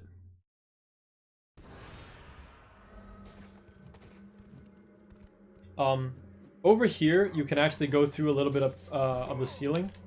As you can see, if I do this, I'll eventually start clipping through the ceiling like that. But you cannot clip through the ceiling just like that. The only way to clip through the ceiling is by landing on this plank to my top left, and then jumping off of it as soon as you get onto it. So what I like to do is I just like to improvise and just jump here, and then when I feel like I'm right over the plank, I double jump as soon as I can, and then I double jump and swing, like so. And once you're right over it, like this, I do that, and 2, and I should be over it now. I double jump as soon as I can, and that'll get me out, no problem. That's the only way. You just have to react to whenever you land on top of this plank. So you want to do that, and double jump as soon as you can. There you go. That's the way you want to do that. Every time. It works every time. Now you want to make your way back here, do the same out of bounds you did before, and now you want to head out the level. This time you don't have to do the camera change because you actually want the different camera this time. So you want to do the exact same thing. Try swing fuse glitch. Walk a little bit down left here so you get the camera change. And then walk left along the wall. Once you get to this part, there might be a bit different cameras you can end up getting here, but the out of bounds walking part is not too thin, so you don't have to worry about falling off. Once you see the level, you just double jump and go in, and walk a bit down, and the camera should change just fine. gonna check the chat just in case there's anything. Cherry, thank you so much for the sub. I appreciate it. Thank you very much. I'm doing a tutorial right now, so I'm not gonna be looking at chat too much. But thank you for the support, man. I appreciate it. Okay, so go down here, and there's a mid-level loading right here. So you want to go down to about 400. Right there, you see it. You want to go down to 400 or 300 if you may. And now you want to pull this crank for another 40 seconds or so. Like it's pretty ridiculous that you actually pull cranks in this game for about 2 minutes, all combined. Kind of funny.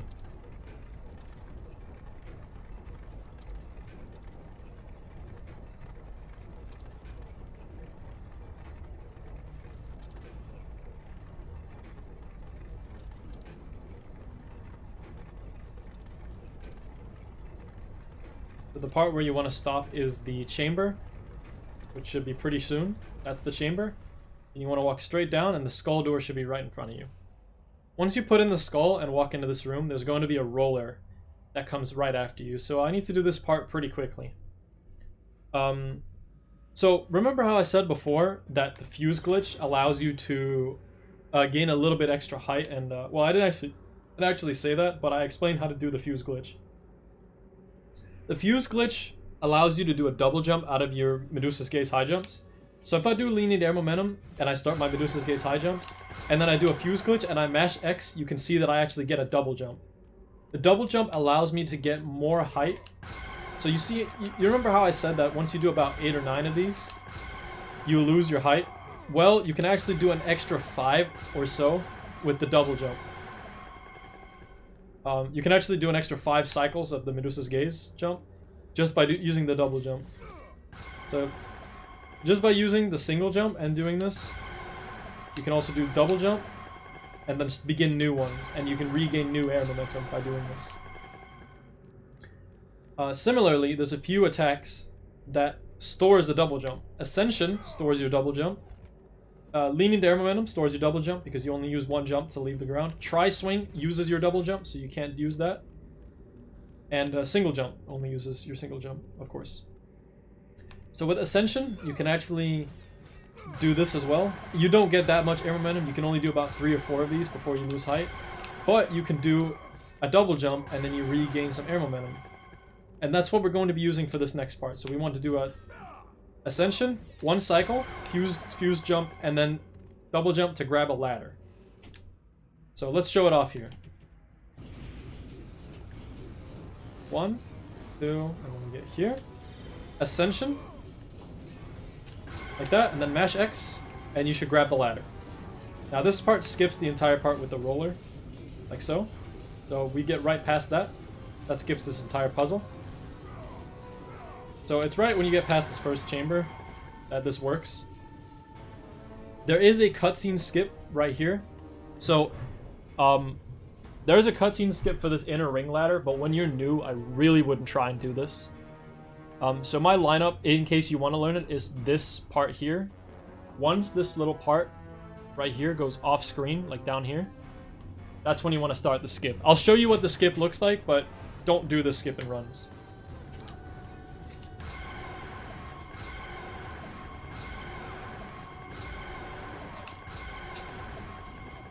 Looks like that. And right down here is the cutscene. So I barely got it, actually. I got it by just a mile. So don't worry about that jump. Just climb up the ladder normally and trigger this cutscene. It's only a 17-second cutscene. So don't worry about it. It's not that long. And then sometimes you fall off the ladder. Not sure why. Probably because I was climbing downwards. But don't hold the stick during that cutscene because you'll end up a little bit further on the ladder. So you won't fall down like that. And then come down here. Or come up here. And again, if you really got bad orb RNG on the Cyclopses, you can grab this chest that has 200 orbs. I'll get it just for the showcase, but you can get 200 orbs, as you can see. I have 1,187. Now I should have 1,387. So 200 orbs right there, in case you got low from the Cyclopses. So there's only 2 backup chests, really, in this run. That are kind of conveniently close to you. If you're feeling scared, get this health. My health is just fine. But I'm going to... There's a very important glitch coming up, so I'm going to save the game here.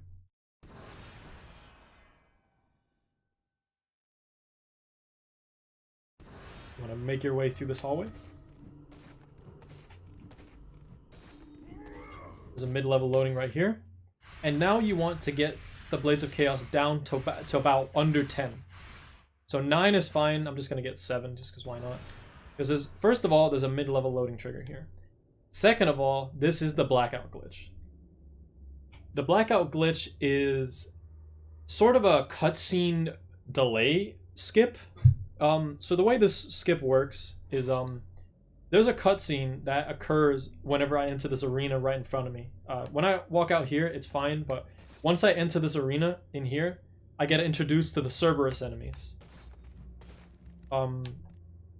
So we want to skip that cutscene by rolling into the cutscene, and then once we get in, we want to upgrade our Blades of Chaos to level 3. And because there's a new model for the Blades of Chaos level 3 over your level 2 Blades of Chaos, the game prioritizes you upgrading the Blades of Chaos, or it prioritizes the new model being loaded onto the screen of the Blades of Chaos level 3 over the cutscene instead. So you can roll right past the cutscene trigger before it loads in. It's kind of difficult how to understand how it works, but we want to roll into the cutscene, upgrade the blades, and then restart the checkpoint, and then try and roll past it. I'll show you what that looks like. So you want to roll, and roll into it, and as soon as the game starts, once you get past that little bit where it starts fading out, upgrade them. Press X, exit out of the menu, and quickly press select, like that. Restart the checkpoint, and hold upright on the right analog stick and mash X. There you go. And now we rolled past the cutscene, and we don't have to watch it. So that's exactly how you do that. There's previous tutorials that tells you that you have to do a specific jump over there. You don't have to do any of that. You just roll into the cutscene, just YOLO in, and just press pause as soon as you get past this little barrier over here. Once you get past this little part here, just go in and press pause. Thank you, Cherry. Thank you very much. I appreciate it. One more thing is if you missed the skip and you have to watch the cutscene, it's only about 30 seconds. There's going to be a large barrier right here. You're going to have to either do lenient air momentum to get over the barrier right here, or you can do Ascension. Do one swing, and then double jump and start new ones like that. And then you'll make it over. So that's that. So these enemies in front of me, you have to just roll past them. I've actually never seen them walk out this far to me. But you want to walk past them, and then you want to hopefully not get hit by these archers too much. Wow, they're really trolling me today. I've never got hit that much. You just want to hurry past them and hurry past these enemies.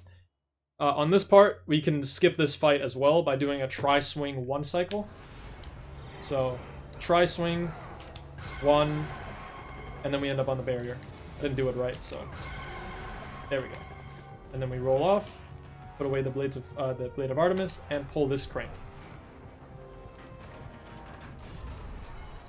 So this is kind of an auto-scroller where we have to collect all the orbs.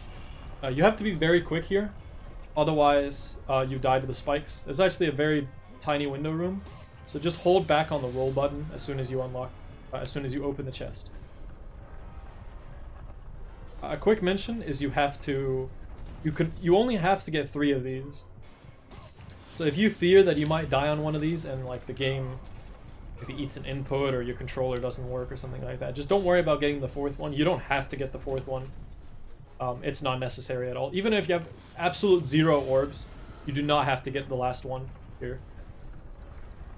So this one right here, you don't have to get it. I don't like to get it because in theory it's just another way you could potentially die, so there's no reason to get it.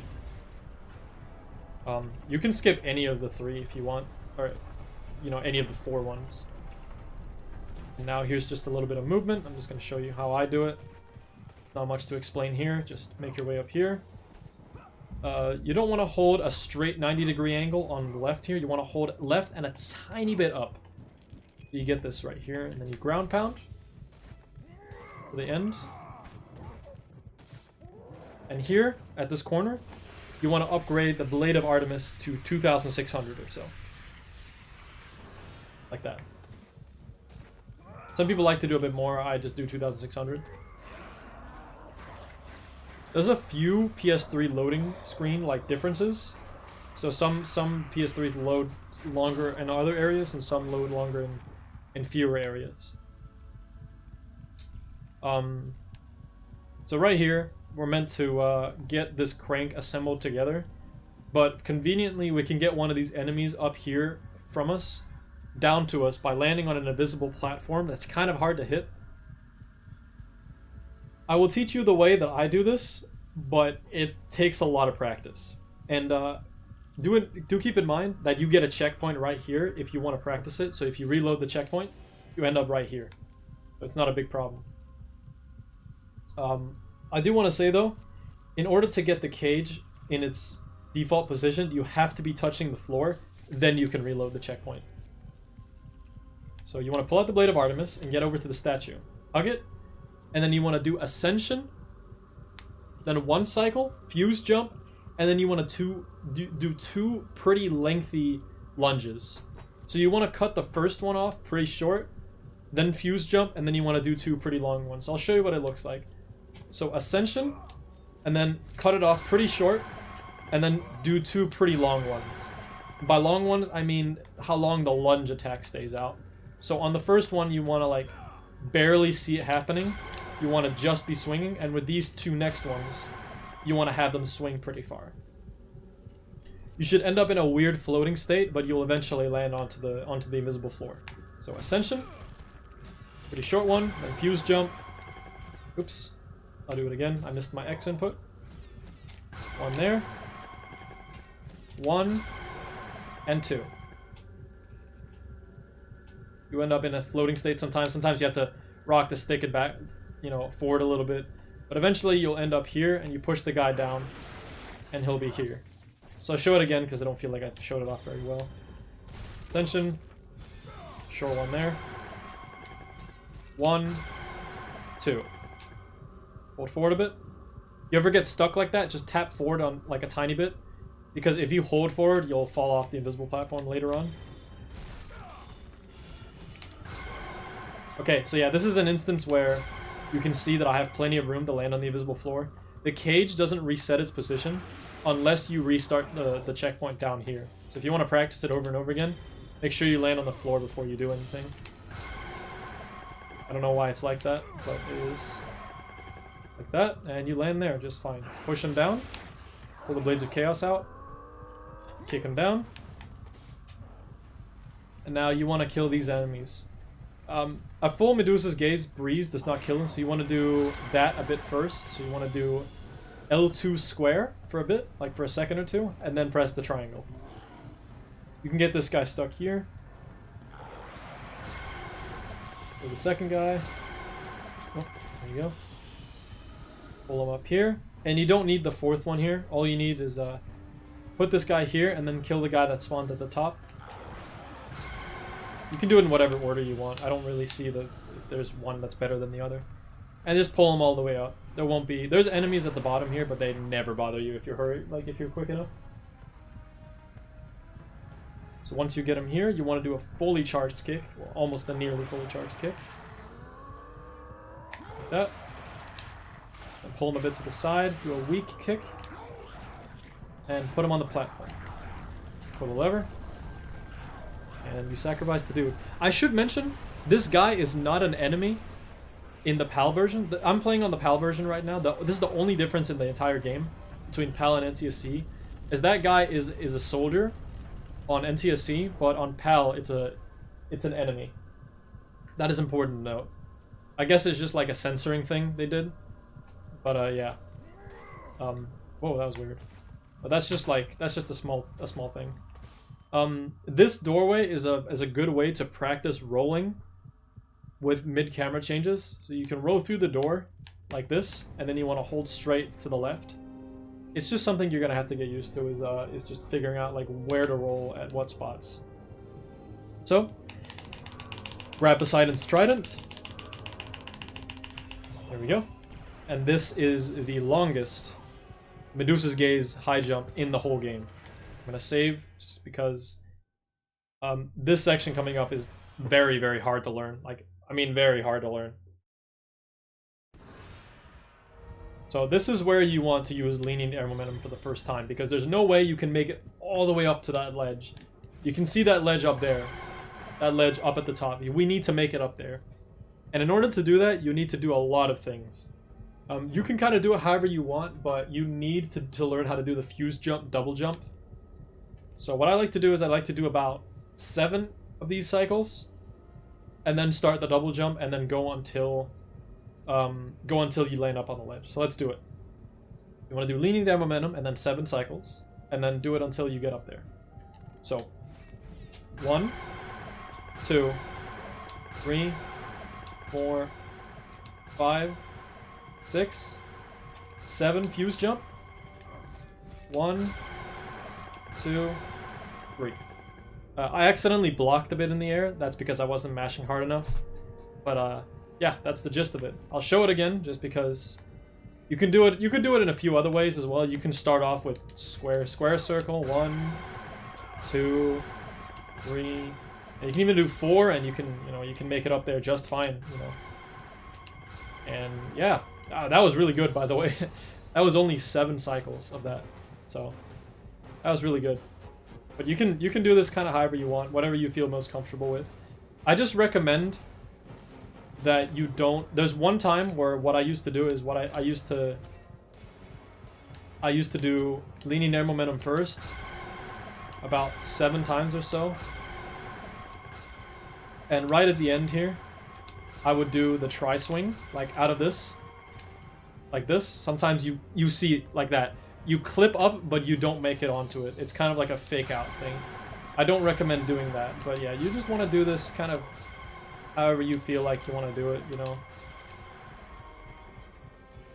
1 and 2. Yeah, and you make it up. So you want to roll dash cancel your way through this. And personally, this was the most exhausting part for me to learn when I was learning this game. It was this part.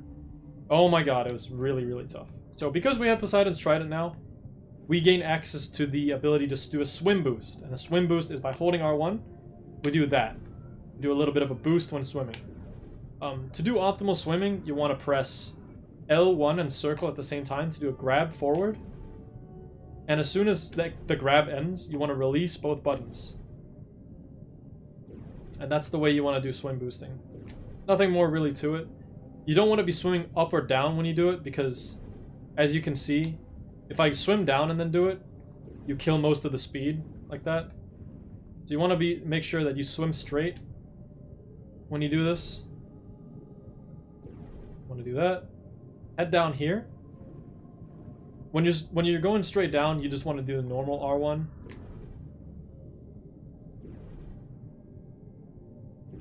Okay. So here's an out of bounds. You don't want to head into this next room, because now we want to do an out of bounds. And this part is really, really hard to understand when you're new. So bear with me if I don't explain it too well. It's like very hard to learn. Okay, so what you want to do is you want to swim into the ceiling here, and you want to just like pop in like so. I popped in. Now what you want to do is you want to hold right, and then you want to circle it up to up and left. So hold up, right, up, left. And if Kratos' head, like that, sticks through the ceiling, once you swim all the way to the right, like this, he'll clip out of bounds. Like that. It's not that hard to understand, but if you're having troubles with it, like that, you can always just like swim in circles like this. Like that, and then eventually you'll get up there. So, swim straight up, right, then left. Now that you're out of bounds, you want to hold up left and swim straight down. Okay, I got a camera change. I'm not gonna teach you guys how to do it with that. So as soon as you clip out, hold up left and hold square as soon as you can. Then swim all the way down until it starts getting black and stop. Like, I kind of know how far down I have to swim. So swim down an extra second once it turns black. Now you want to do swim boost all the way straight left until you see these chains. Now you see these chains, right? These 4 chains. And now we want to swim alongside this little part that you see in front of me, to my north. So yeah, you want to be a little bit below these chains, like a tiny bit. And now we want to, maybe a little bit further down. Now we want to follow along this part, this path. And eventually the camera is going to clip inbounds like that. But trust your instincts and follow the sound of the save point. And as soon as you see the save point, dive down a bit. When you dive down, you see this big wall over here. This big wall. What you want to do is get to it and swim straight down. You'll get a camera change, and Kratos will be like right here. It's very hard to grasp. I'm aware. It's a very hard part to like learn how to do optimally. But you want to swim along. You want to get like either so far down or so far out that you get here. The camera likes to mess around because it doesn't really like you being here. But you just want to swim along this wall. You want to stay out of bounds. You don't want to make sure that you like fall back in. And you swim along so far to the point where you get to this second little bump here. Once you get here, you swim along and swim a bit into the level. Then you get this camera change and you swim straight down to the left here. And this little tube over here.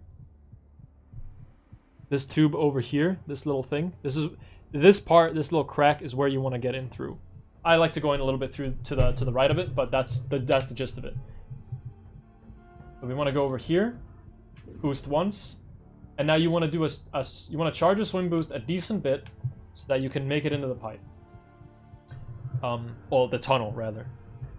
Once you get into this tunnel, you want to hold straight down. So once the camera changes, hold straight down. And there you go. So swim boost through here.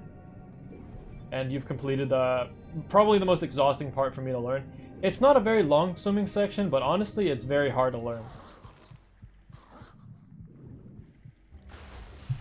Okay, so swim to the corner there. Jump out here. And now you want to do this fight. I like to just do Medusa's gaze, hit him, and then roll forward. The thing is, there's 8 spawns here. They all spawn in their each respective part. And once the monster at the end like starts spinning around, that's when it goes away. So once 2 of them spawn here, 2 of them spawn here, 2 of them spawn here, and 2 of them spawn here. So once you kill one in each spot, you'll have to realize that there's going to be another one spawning in the exact same spot. Metric, thanks for the host. What's up, Roser? What's going on, guys? Anybody in the chat? I'm doing a tutorial, so I'm not looking at the chat too much. So yeah, if you did the skip with the stairs, the roller is going to be in this little part, but because we didn't do that, we don't have to worry about it. Okay, so there's an observation cutscene right here. I'm going to show you what that looks like. You can't skip it at all, like so. You have to, it's for the part with the ladder, but because we already did that, it looks a bit out of place. So you have to wait all that time for that. Oh, I have to redo the fight. It's fine. So yeah, you have to. You can skip that little part, and it's actually a pretty easy cutscene skip. I'll show you how to do it.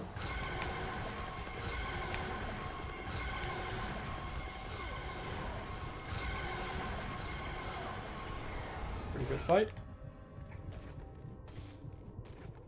You basically just want to hold like this angle and just do a double jump. Like that. Easy. You skip over it just like that. Now you want to swim through this tunnel. Don't forget that whenever you're swimming straight down, you want to do the regular R1. But when you're swimming straight, you want to do the swim boost. Which is where you press R1 and circle at the same time. You want to get up here. And here's a tiny little cutscene skip you can do. There's a forced fight that you're supposed to do here. But step out so the camera changes.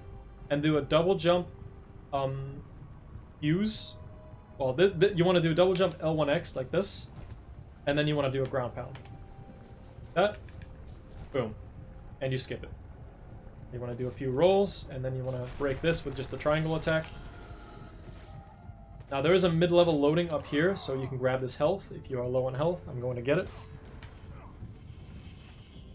That's probably the only health you should really get in this run.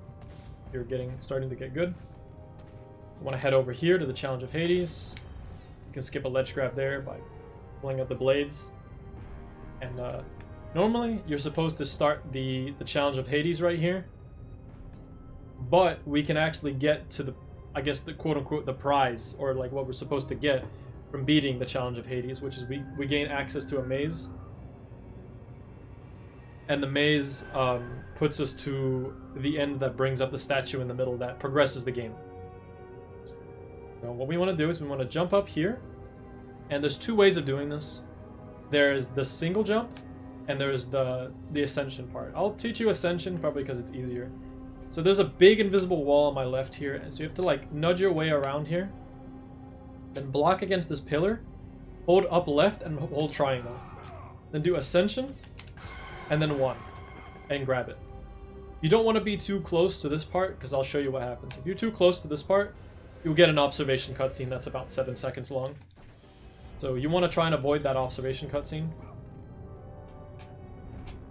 Do that. Do 1.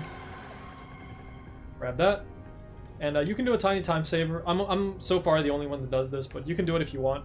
I know how far down the switch has to be pressed to do a back roll. I like to face my back here, and as soon as the switch is just about ending, okay, I didn't do it, but I'll show you it again. You can it saves like 1 or 2 seconds, but it saves some time. Make it up here. Roll backwards. Quite get it. There you go. So you roll backwards as soon as the switch is all the way pressed down, and you gain a tiny bit of movement during this. You don't have to do that, but you can try it out if you want. So now you want to jump down here, and you want to try and land on this outer ring rock section. You don't want to land straight in the water because this next trick allows you for this next trick you have to be on the ground and then walk into the water. You can't jump into the water, otherwise you get the diving state of being in the water. You have to walk into the water. You can also roll into the water, but I'll explain why. So this part, I didn't do this jump for a long time because it wasn't explained to me very well how, and there was barely a setup on how to do it. But I'll explain it to you guys in case you want to learn it later on. You should start learning this whenever you like feel comfortable doing it, but it only saves about 5 seconds, so don't worry about it. So walk into the water. Just dive into it if you're not going to do the skip. It's definitely faster. And you want to swim straight up to where the camera changes. And there's a part on the left side of the wall here. I'll bring it out. Where it starts getting brighter. This is the first spot. This right here. This is spot number 1. This is spot number 2. And this is spot number 3 right here. Up here. And once you get to spot number 3, you should see the water surface. So that's my visual cue to being able to react to getting up here. So 1, 2, 3. And once you get to the third one, you want to hold R1 and X. And now you want to let go of both of them and mash X. And you will do a super jump out of the water. When you do that, you grab the top of the ladder and you're right here. The only way this works is by walking into the water because the game gives you sort of a ground state in the water. So when it gives you that ground state, you're allowed to do a double jump when leaving the water surface, and you just gain a massive amount of height. But don't do it if you're new, like I said. So pull this thing around, and we get a small cutscene here.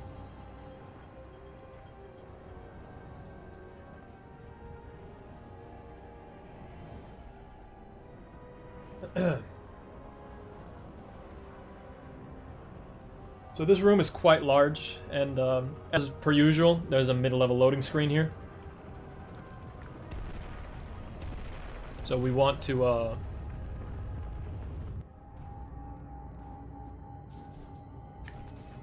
head up here, and once we're at the top of the staircase, we want to upgrade this to about 1,200. There we go. Now you want to be a little bit quick because there's a specific cycle you can catch to be the fastest possible here. You have quite a, leniency room, but if you feel unsafe here, you should just do quick rolling. But the goal here with these fireballs is you can dodge them when you're hugging the wall by rolling. So I'm going to show you what that looks like. So you want to do roll and roll again. So you just want to do quick rolling if you're uncomfortable with this. Like that. So you just want to do rolls. And then you want to head over here and do 1 roll, 2 roll, and open this as fast as you can. They always go in the specific way. There's always 2 quick ones and then a slow one. 2 quick ones, a slow one. That's always how the cycle works. And I managed to catch the fastest cycle. You kind of have to do roll dash canceling if you want to catch the fastest cycle, because I had to do that at the end there in order to catch it. So yeah, for this part, you want to grab onto this, and now you want to use Rage of the Gods. So as soon as these guys are about to fire their arrow, you want to press L3 and R3 to trigger Rage of the Gods, which is like your superhero mode, I guess you could say. I'm gonna kick these guys off. Basically, you're invulnerable to the arrows if they ever hit you. Ooh, I actually got hit by one. You fall straight down and you die if you get hit by the arrows.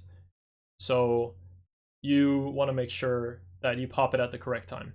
If you pop it too early, you might get shot right at the end and you lose a lot of time. So here, there's a few ways of doing this.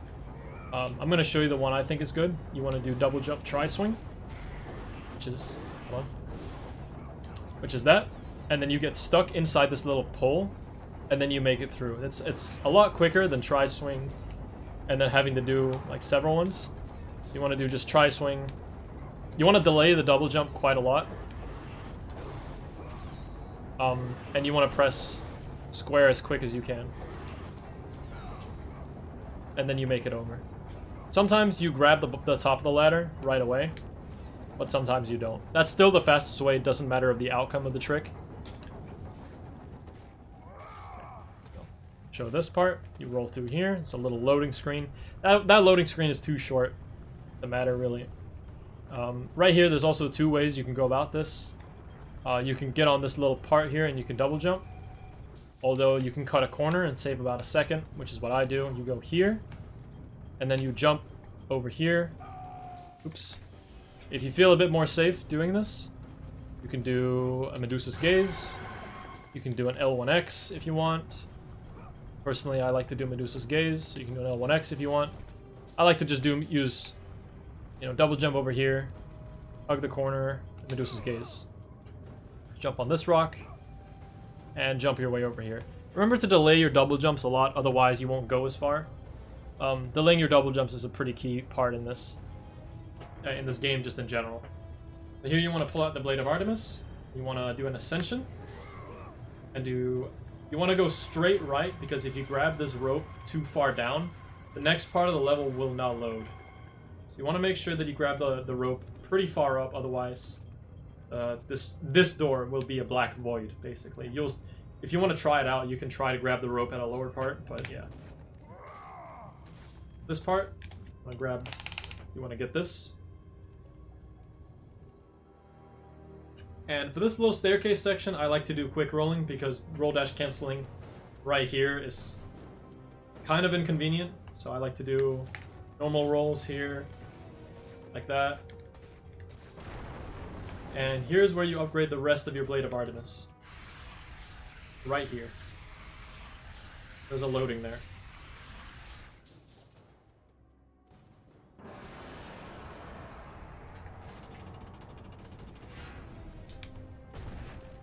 So now we have to go close to the Minotaur, open his door, get his cutscene. And I'm going to explain the Minotaur fight in this cutscene. So, the way you're normally supposed to get to defeat the Minotaur, of course, is to break his armor very slowly, because his steam things start to fire up, like, slowly, right? Well, what we can do is we can actually loop the logs in such a way that they will constantly hit him. So what we want to do is we want to head up to the switch of the Minotaur. Up here. And then we want to just throw a log at him, right?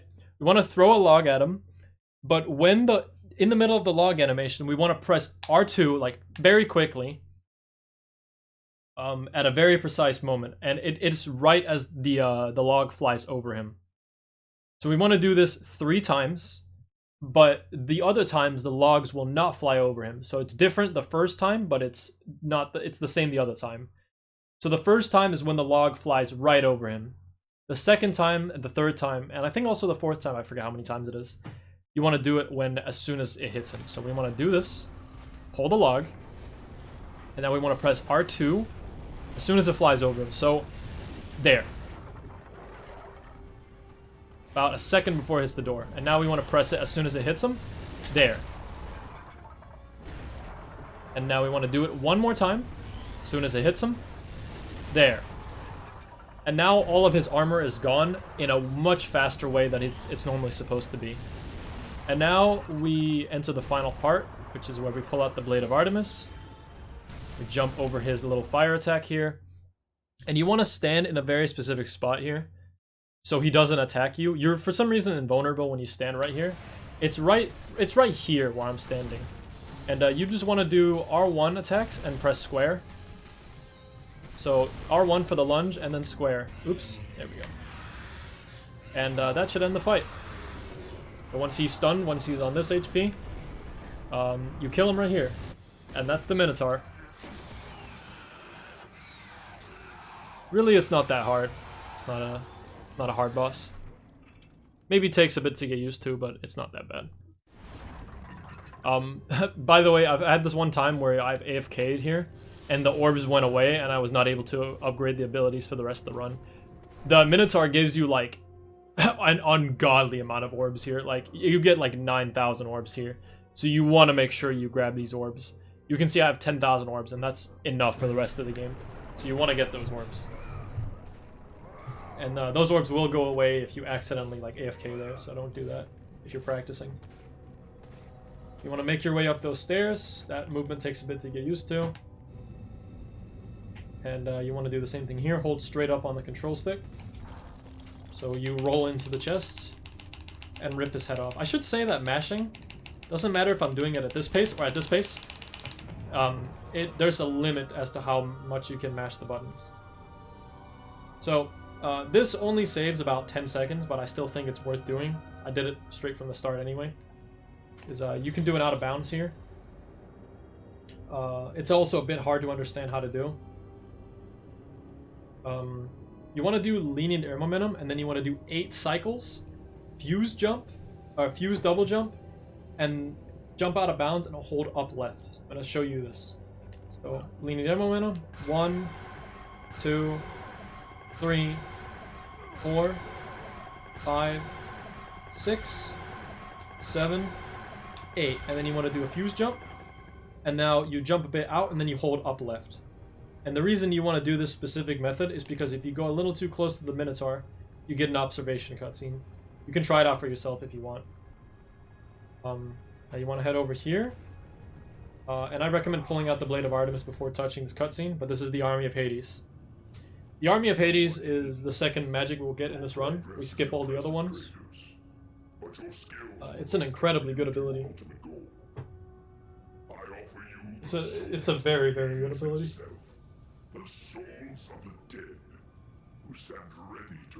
It allows us to just perfectly move past enemies while the Army of Hades deals with enemies for us. Right here, you want to be pretty quick with this out of bounds because... Hold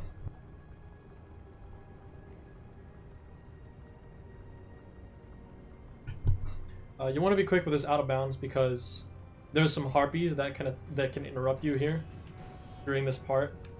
I like to do tri-swing 4 cycle, I believe it is. Right here. So you want to pull out the Medusa's gaze. 1, 2, 3, and then 4. To get up here, you're safe from the harpies. And then you want to do tri-swing fuse. Tri-swing and fuse, and you should pop right through. Behind Hades. And you want to go back here. You want to swim your way back.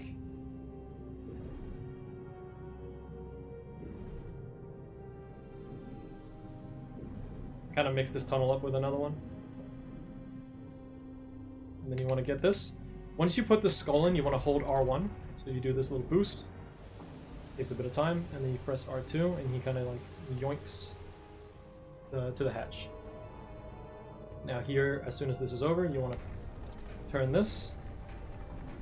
You want to do that twice. That's one. And the second one, you can actually let go of it pretty early. So two, head it straight out. Open the door. And then you have to pull it.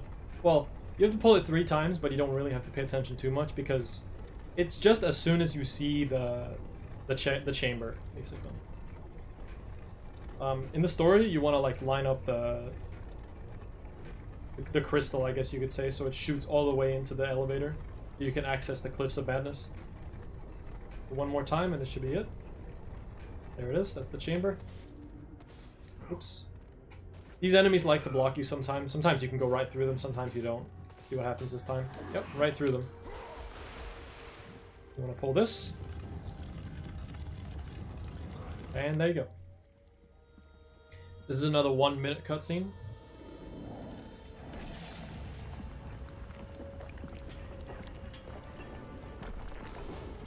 So coming up is Cliffs of Madness, which is probably one of the hardest beginner levels in the game. You have to do 3 really difficult skips that even for even for an advanced player like me, all these skips can be a problem. Especially the last one is a problem.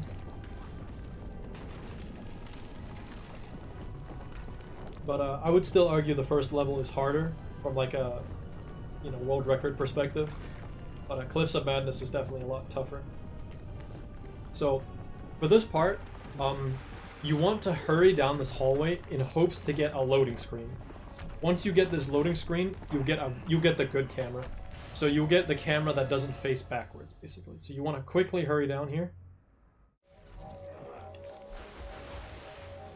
Hopefully these guys aren't in the way. I hit 2 of them, so I probably won't get it. I don't think I got it. If you see a loading screen there, the camera will turn around. And the reason we want the camera to turn around, which this is the camera you want. This one. The way to get it is instead of having a backwards camera like that, you want to walk out a little bit into one of these chambers and then stand in the doorway. Like that. Okay, so this is a cutscene overwrite. Where you play 2 cutscenes at once. You want to press the switch. Once you walk in here, this is what happens. Your progress is impressive. You get stopped, and you have to wait like 9 or 8 seconds for the dialogue. Oh, I don't know what happened there. It was a weird checkpoint. You want to like wait in the doorway a little bit. Yeah, I guess it works back here. There we go. So what we want to do is we want to jump in here once we just touch the shadow, like here. We want to double jump to the right, the upright, and then we want to block in the air and turn and pull out the blade of Artemis. So like this. And then mash R2, basically. And we want to jump upright and then turn with the blade of Artemis, because pulling out the blade of Artemis is the only thing that allows us to turn. With this trick, the camera's like a little bit to the side. I can still do it with this camera, but I would like to show it off with the other one. I'll show it off with... I'll go back here. This is what it looks like. Jump in. We press L1, R1, and turn to the left after we pulled out the blade of Artemis, and mash R2. There we go. Your progress is impressive, Kratos. So you can hear that there's 2 cutscenes going overlapping each other. And if you get this skip, you can actually walk around here. But be careful, these walls are not loaded once the camera starts changing at the top. So the only really fun thing you can do is just jump on the switch and funny things happen. But if you don't get that cutscene, you're forced in a frozen state where you can only move once the game changes to this camera. Hold on, this one. You wanna jump at a correct time because the walls are not loaded just yet. And right here on this hand, you want to use the Army of Hades as soon as you can. So press up on the D-pad and press L2 and roll into this cutscene. The Army of Hades will take care of this enemy while we skip this fight, basically.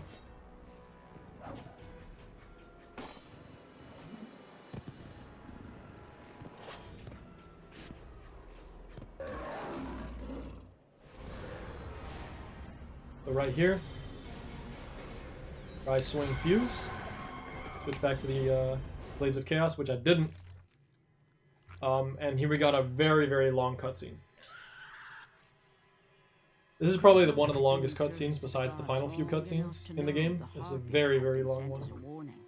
It's over 2.5 minutes, I think. But it's kind of the separator between the areas. Had it been that long since he'd almost met his end at the hands of the barbarians? So I'm gonna talk about the chat. What's going on, guys? Hope you're enjoying the tutorial.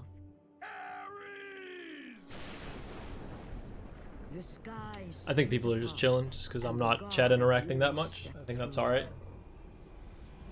So, during Cliffs of Madness, we want to upgrade the Army of Hades from to level 2, basically.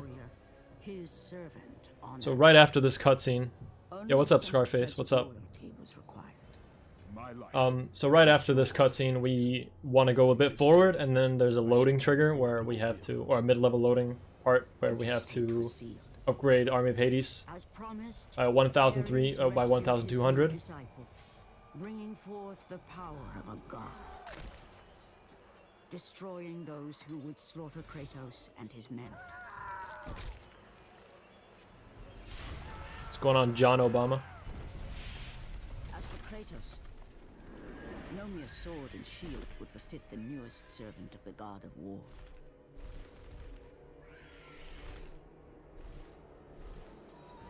The blades of chaos, forged in the foulest depths of Hades. Once attached, Yeah, unfortunately, a very long cutscene. chained and seared to Not the much you can do about it. You just have to watch it every single time. permanent reminder. Like I said, the cutscenes are mostly at the end. They're not that bad, but they're mostly at the end. There's another really long one right after Cliffs of Madness, so in about 6 minutes or so, 5 to 6 minutes from now. Well, in the run, not 5 to 6 minutes from the tutorial part, but in the actual run, there's another 3-minute cutscene between Cliffs of Madness, between this one and entering Hades. It's a very long one. Return to your master. Tell the god of war I am his no longer. Tell him he is not safe while I walk the earth. I will Okay, find so this is the end of it. So now we're going to walk a bit forward. We're going to get a mid-level load, and we're going to open the Army of Hades. Oops. So we'll upgrade this to about 3,300. There we go, 3,300, 3,200, 3,300, doesn't matter. Right here you want to do tri-swing ground pound. And you can cancel the animation a bit by pulling out Medusa's gaze. You end up right over there. That one is not very hard. It looks a bit intimidating, but it's not that hard. I'm going to pull this. You can get up here. Now, oh, I should probably save here. Now, I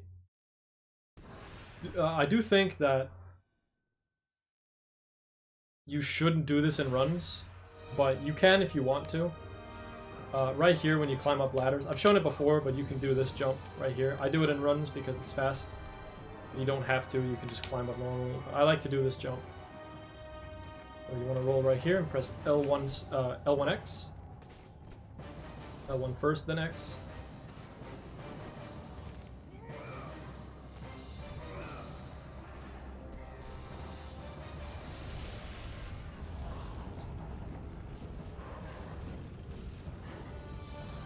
Right there, you want to use the Army of Hades, and then you want to pull this. Because the Army of Hades takes care of the archers.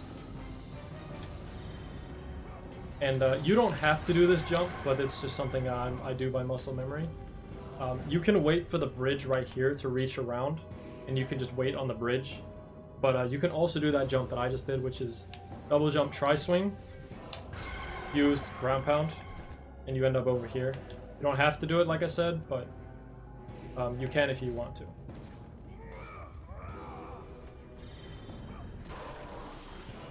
We get up here. I've never really killed the enemy like that. I actually have to BRB for about 1 minute here.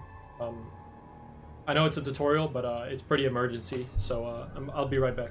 Hold on. 30 seconds to a minute.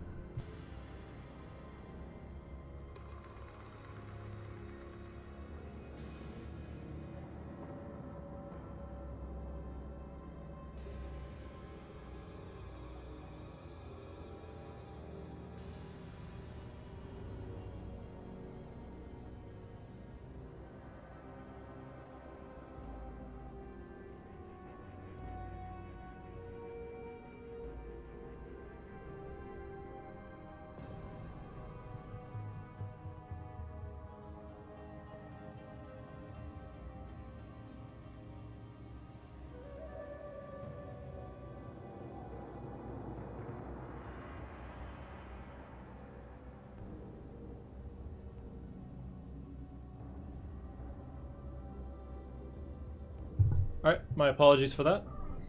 Okay. So for this next part, what we want to do is you want to jump up here, and you don't want to walk over here. I'll show you why. If you walk over here, you trigger these 2 enemy spawns. So you want to make sure that you jump around this part. So you want to grab this ledge, and then you want to do a delayed double jump just like before, so you can skip this ledge grab. I still got the ledge grab, but that just shows it off, I guess. You want to do a... Even if you do get up here, you can just like double jump around and then grab the ledge here. But you can skip the ledge grab. It's what I usually do. So you do this. I don't know why I'm having problems with this right now. Even like that. And you want to walk around the edge of that so you don't spawn these enemies. The reason you don't want to spawn the enemies is because you don't want to be bothered during this skip, because this is the longest high jump chain in the entire run. And this takes a lot of practice if you're not used to it. So what you're normally supposed to do is you're supposed to get the necklace for Aphrodite and Hera. Is it Hera or Hera? I'm not sure. My apologies. Don't know my Greek. But you want to get the necklace for these 2, and it assembles over a bridge, as you can see. But we can actually skip all of that by going all the way above this part. So we want to do about 7 or 8 cycles, and then we want to do a fuse jump, double jump, and about 3 or 4 cycles, and that should make it up here. So this is the longest chain in the entire run. I can't really explain it to you too well, but you don't want to be too far to the left, otherwise the level looks like this. Which is, I can do it, but it's annoying when you're new. The level kind of like just deloads like that, so you want to make sure you're on the right side of this rock here.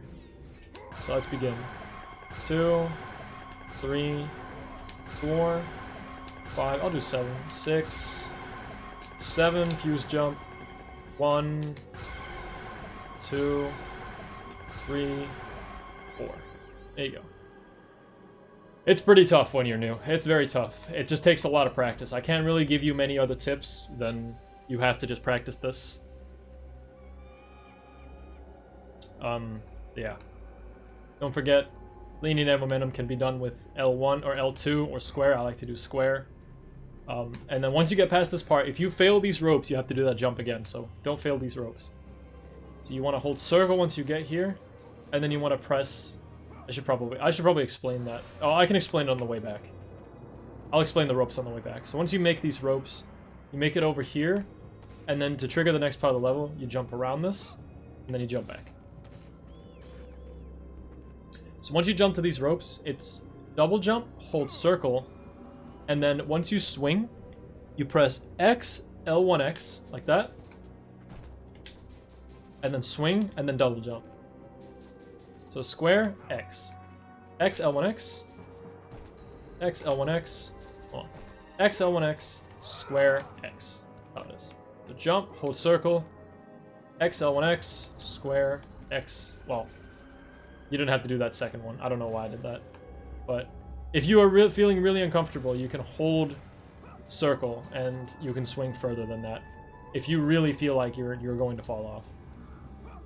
You can swing more if you want, like this. Just to play it safe.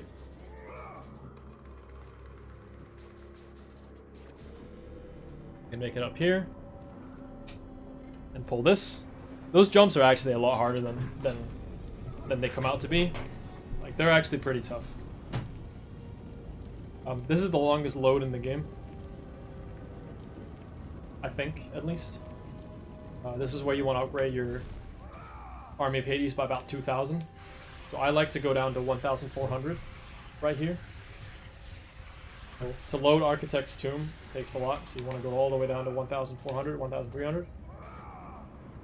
And this is just something you have to learn, just jumping across these. It just takes a bit of practice. There's nothing really to it. The cycles are the same every time if you're quick enough. Okay, so here's Tomb Skip. First we have to get to it. And the way we do that is we do right here. We want to do Ascension, one cycle, fuse glitch, and mash X. So we can make it up as quick as we can. If you don't like this camera, you can walk a little bit down here and then change it. But don't walk in too far, otherwise you trigger a fight. And then you want to double jump to this, grab it, and then double jump here. He likes to grab this middle rope in the middle. As you can see, once you jump once, like this, he likes to center inside the rope. So be aware of that whenever you jump. He likes to he's trying to grab it. But I like to do tri-swing here instead of grabbing the ledge. It just skips a ledge grab here. That little platforming is just something you have to practice as well. You have to break this with the same thing used on the Minotaur, R1 and square. And here is the Tomb Skip. So there is a tomb sort of beneath the map right now that we have to get to. And it's, once we enter this room, it's at a 45 to a 30-degree angle to the left. So it's up here somewhere. In order to get to it, we have to do about 6 cycles, do a fuse jump out of bounds, and then do a few more cycles, and then ground pound into the level. Again, this is all pure practice, but a visual cue that you can use to get this down just right is the chest needs to be in the top right corner of the screen, and then you know that you are right on it. So I'll show it. I'll show it very safe just for you guys. So, linear air momentum. We'll just do that. 1, 2, 3, 4, 5, 6, and then fuse jump, and then start doing it again. 1, 2. The chest is in the top right corner. We ground pound. And now we've ended up in this little part. This is very, very hard to do when you're a beginner because it's a blind jump. You have no clue what you're doing with it. So I'll show it off again, just in case, because it's very difficult when you're new. When you actually know what to do, it's one of the easier ones. The one that I showed you from before is actually harder for me as a top player than this one. I don't think I've failed this one in a run in a really long time. But you can fall into those, that's kind of weird. I want to just make it up here. Like to jump like that. And then get up here. You can also just break it like that. You want to do it again. 1, 2, 3, 4, 5, and 6. You can do a fuse jump. 1, 2, and the chest is kind of in the corner, but it works. I'm a little high, but it's fine. You see? We made it in just fine. Again, if the chest is in, you just want to ground pound at a 45-degree angle once the chest is in the top right corner. That's basically it. Now this movement is really tough because there's a few camera changes that happen here, but I played it so much that I kind of know how it works. There's another camera change here. I actually recommend roll dash canceling down these stairs instead of doing quick rolling. I timed it to about half a second faster. It's very tiny, but yeah. Okay, so for this conveyor belt part, there's an observation cutscene. So to be safe, what we want to do is pull out the Blade of Artemis, walk down these stairs, and do a tri-swing 1 cycle. To skip over it, and a fuse jump ground pound. So you want to do walk down.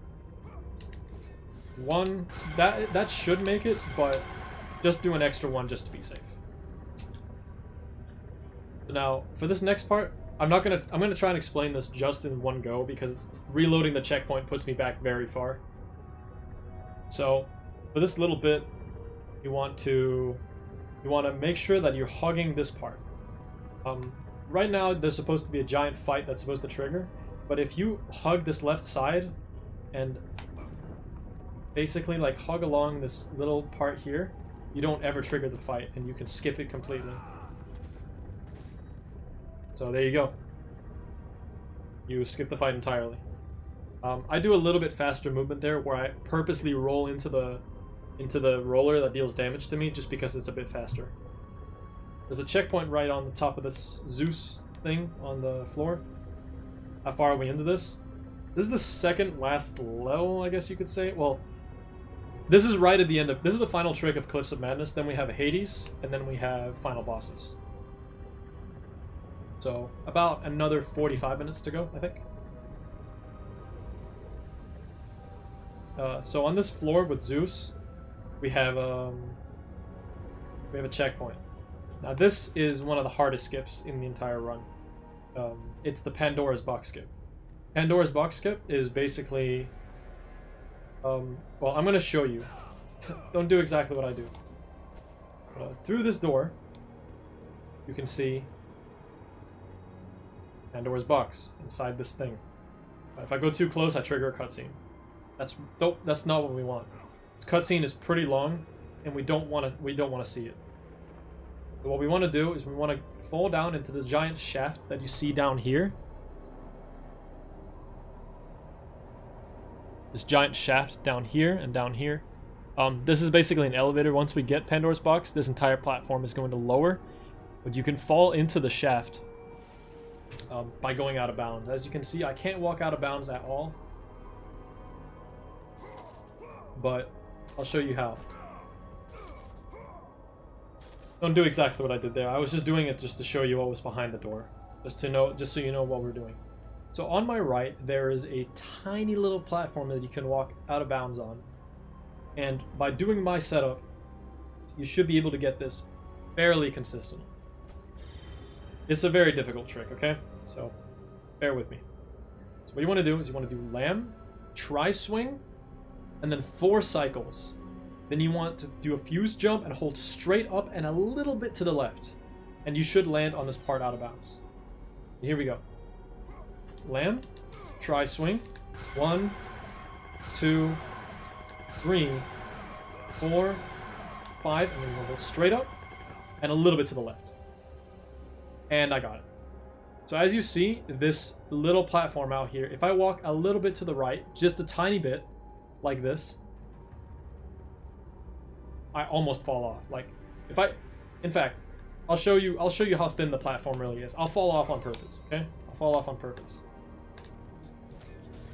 So 1, 2, 3, 4, 5, and hold straight up, and a little bit left. There we go. I'll fall off on purpose. That's how thin the platform is. It's incredibly thin. You have to land on this tiny, tiny little spot here. 1, 2, 3, 4, 5. And there you go.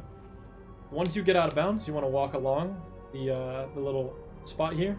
And once you can't really see your sword through the wall anymore, just double jump, and you fall straight down to this giant shaft. And you can kind of menu whenever you want here, but just upgrade your Army of Hades to the end, because there's a loading screen at the bottom. And you get Pandora's box without ever having to see the cutscene. It's a very cool skip.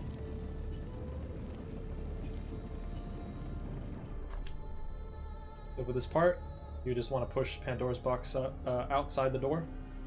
Nothing really to it. Can't really do this much faster. Just cut the corner, that's it. You must bring Pandora's box back to Athens, Kratos. You cannot defeat Ares without it.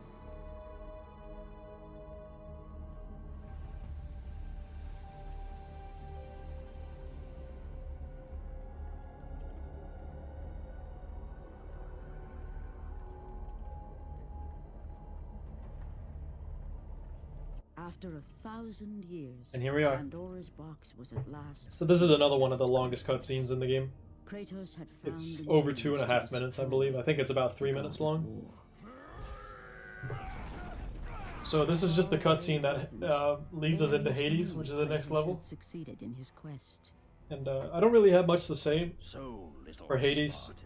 besides once we get there, so I'll just let this cutscene roll by its own. I'm gonna talk to chat. If you want to skip over this cutscene when you're watching this tutorial on YouTube, go for it. I'm not gonna explain anything Goodbye, anything here, so it's a very long cutscene. If you don't want to see it, just skip ahead. Rot in the depths of Hades for all eternity. What's up, chat? What you guys doing? As the life began to leave Kratos, his thoughts returned to that Oh, the fateful tutorial's going alright? even in death. The memories, the visions would not Hi, fade. Abex. What's going on?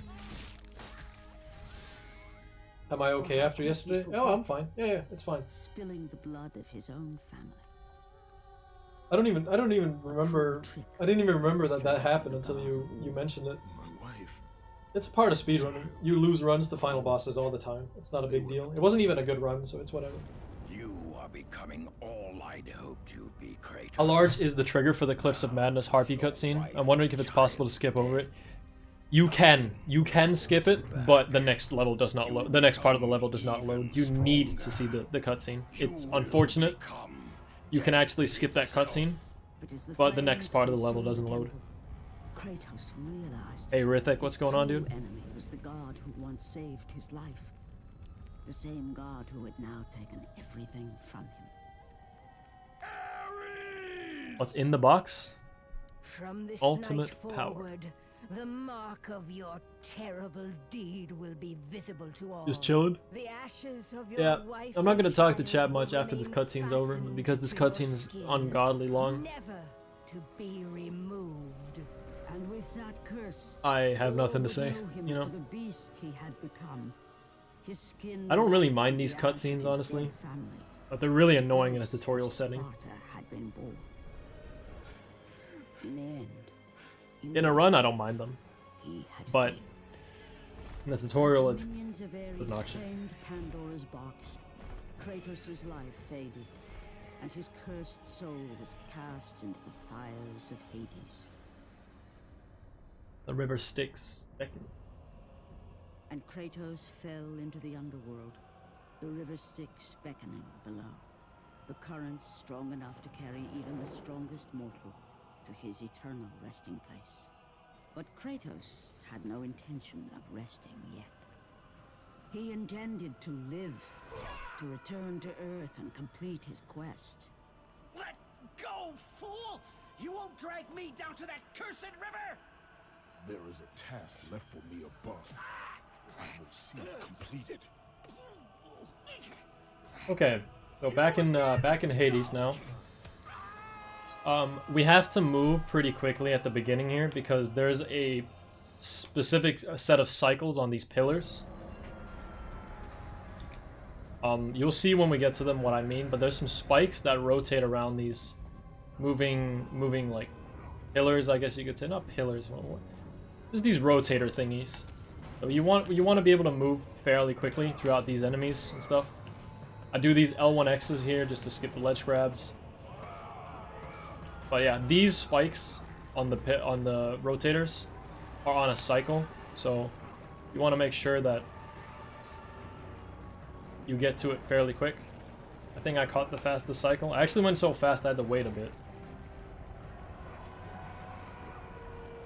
No, I didn't have to wait a bit. I actually got a slower one. Okay, right here. Ignore that guy. That guy usually won't hit you. You want to do a tri-swing ground pound here, then roll to the side. I like to restart the checkpoint here because the bats like to hit you. and they tend to not hit you. Oh, damn. They tend to not hit you, like, they tend to hit you less if you restart the checkpoint like that. Okay, so this is a big part of RNG. Once you get on the second platform, you want to use the Army of Hades and wait for them to get to the enemies. So, yeah, so you won't have as many archers shoot at you. If you get hit by any arrows when you're over a pit, you're donezo. There's nothing you can do about it. You just have to deal with it. I like to just like pay attention to the platforms, not by the archers. You're just gonna have to hope that they either miss or play it patient. Now for this pillar, I have a tutorial on my YouTube. So you want to do Ascension and then fuse jump, try swing, 1 cycle for that little part. And then I have a tutorial for this, so I'm not going to talk too much about it. But you want to get onto this part at a specific section, which is this spike. After the spike disappears, it's 1, 2, 3, and 4. 1, 2, 3. Wait for this. 1, 2, 3. You want to get over here, and you want to hurry and catch this cycle. I don't think this is a... Aegean has a video here, but I'll show it. So after these 2 spikes go away, you want to grab pillar. You want to wait for this to go away. And between these, you want to do 1, 2. And then 1, 2, 3. Right here. 1, 2, 3. Wait for this one. 1, 2, 3. Go up on the next one. 1, 2, and climb to the top. There you go. There's tutorials for both of those. If you felt like I went over those too quick, there's tutorials for both of those, so don't worry about it. So just follow my path here. And then you want to have the Army of Hades out. So as soon as you do this roll, you want to get Army of Hades out. And you just want to defeat these enemies with circle, circle, block, circle, circle, block, basically. Because the third circle attack is very slow. You can also do circle, circle, Army of Hades. Another one. I feel like that's convenient. You can only use Army of Hades whenever all the spirits have gone away. So now is when I can use it. But as long as 1 remains on the screen, I can't do anything. You don't want to defeat all these enemies because they eventually start spawning in very slowly. So you want to defeat this guy and then the next guy, and then they start spawning in incredibly slow. So you want to cut a corner here by you want to do this.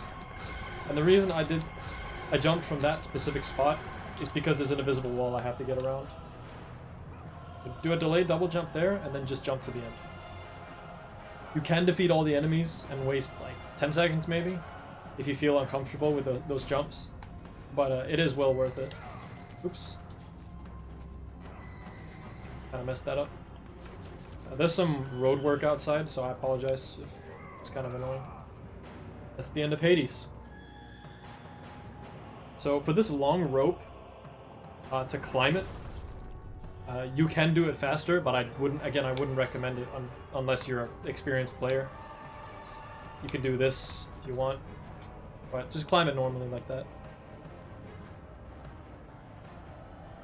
Using Medusa's gaze in that fight is way slower than Army of Hades. It takes a lot of power for Medusa's gaze to kill them. Okay, I have to talk about the second Blackout Glitch. This glitch is a lot easier than people make it out to be. People pretend that this is like one of the hardest things in this game, but it's actually very easy once you understand how to do it. So the goal is to get to the top of the rope. Let's do that first. Get to the top of the rope. The goal is to skip the cutscene with the Gravedigger, where he talks to you for about 30 seconds. So previously in the EXE's tutorial, he told you want to land right here. If you land here or here, it doesn't work. That's a lie. You can land anywhere over here, just about, and it'll work just fine. I've landed over here, and it works no problem. It's not as bad as it comes off as. So what you want to do is you want to hold hold upright and ground pound towards towards this giant bunker over here, preferably on top of this bunker, of course. So you want to jump backwards by holding to the right, but be careful. You want to do it quick, otherwise he flips around on the rope like that. And do that. As soon as you ground pound, you want to pause. And you want to do the Blackout Glitch again. So you want to upgrade the Blades of Chaos from level 2 to level 3. And then you want to hold left and mash X. And if you want to be safe, for the third roll, you have to hold straight down. So you want to upgrade it. Press X, get out, restart checkpoint, hold left and mash X. And now I skip the cutscene with the Gravedigger. It's not that hard. It's very simple. You have to keep in mind that getting off of the rope, you have to delay your ground pound a little bit, because sometimes you can accidentally ground pound straight away and you re-grab the rope, putting your checkpoint in Hades, and then you soft lock the game because you can't get up from Hades because your checkpoint is below the map. It's impossible for you to get back up on the surface. So next up, you want to head over here, and now we got the final stretch. So this is the last skip in the game. Basically, you want to head in here. There's two ways of doing this skip. I'll show you both of them. The first one is to grab this ledge right here, get to almost the corner, get up, mash X, and basically like make your way over here. You don't have to do that exact set of jumps that I did. You can do double jump, L1. You can actually, I think you can actually do this. Hold on. But yeah, you want to skip this fight, basically. I think you can actually do this. No, you can't. You have to do L1. L1X. Want to get up, and then L1, and boom. You skip it. That takes a little while for me to set up, so what I like to do is I like to head down the first stair, and as soon as the second stairs comes around, I like to double jump, and then, yeah, I was a bit too close there. So I like to try swing, fuse, and boom. Sorry, the truck outside is pretty distracting. I have my window open right now. So yeah. You can do that. If you, I'm not getting it right now, but it's not that bad. I'm just making it look bad. So there we go. That's how that's supposed to be done. You can also do, if you're really unsafe, you can do my method, but then do an extra cycle if you want. Then you want to make your way up the stairs, going between these two Medusas, and now you do roll dash canceling until the end of the game. Until the final bosses, rather. Got one final stretch here.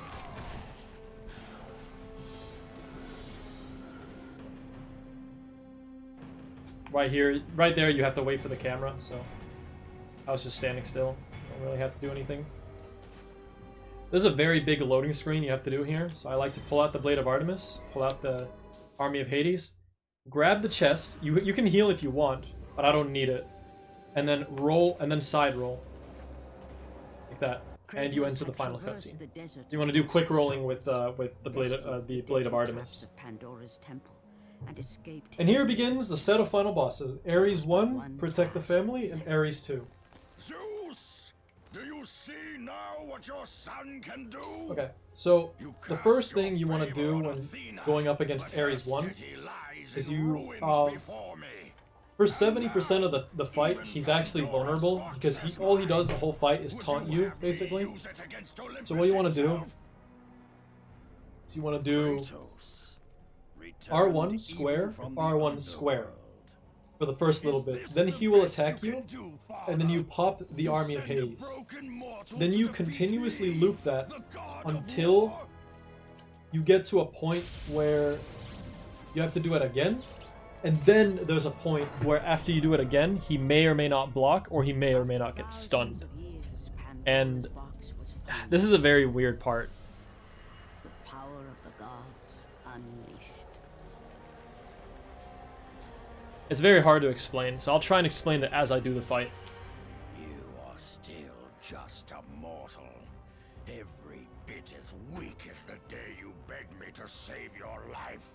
I am not the same man you found that day. The monster you've created. You basically want to use Army of Hades to cancel out the knockback of him hitting you. True monster is Kratos. So I'll show you. So this is the cutscene where it ends. So hold upright and press R1. Not mash it, but just press it. So hold upright. That's 1. And that's 2. And then press L2 quickly. And keep hitting him. I have to do this, so just keep hitting him with R1 and square until we have to do it again.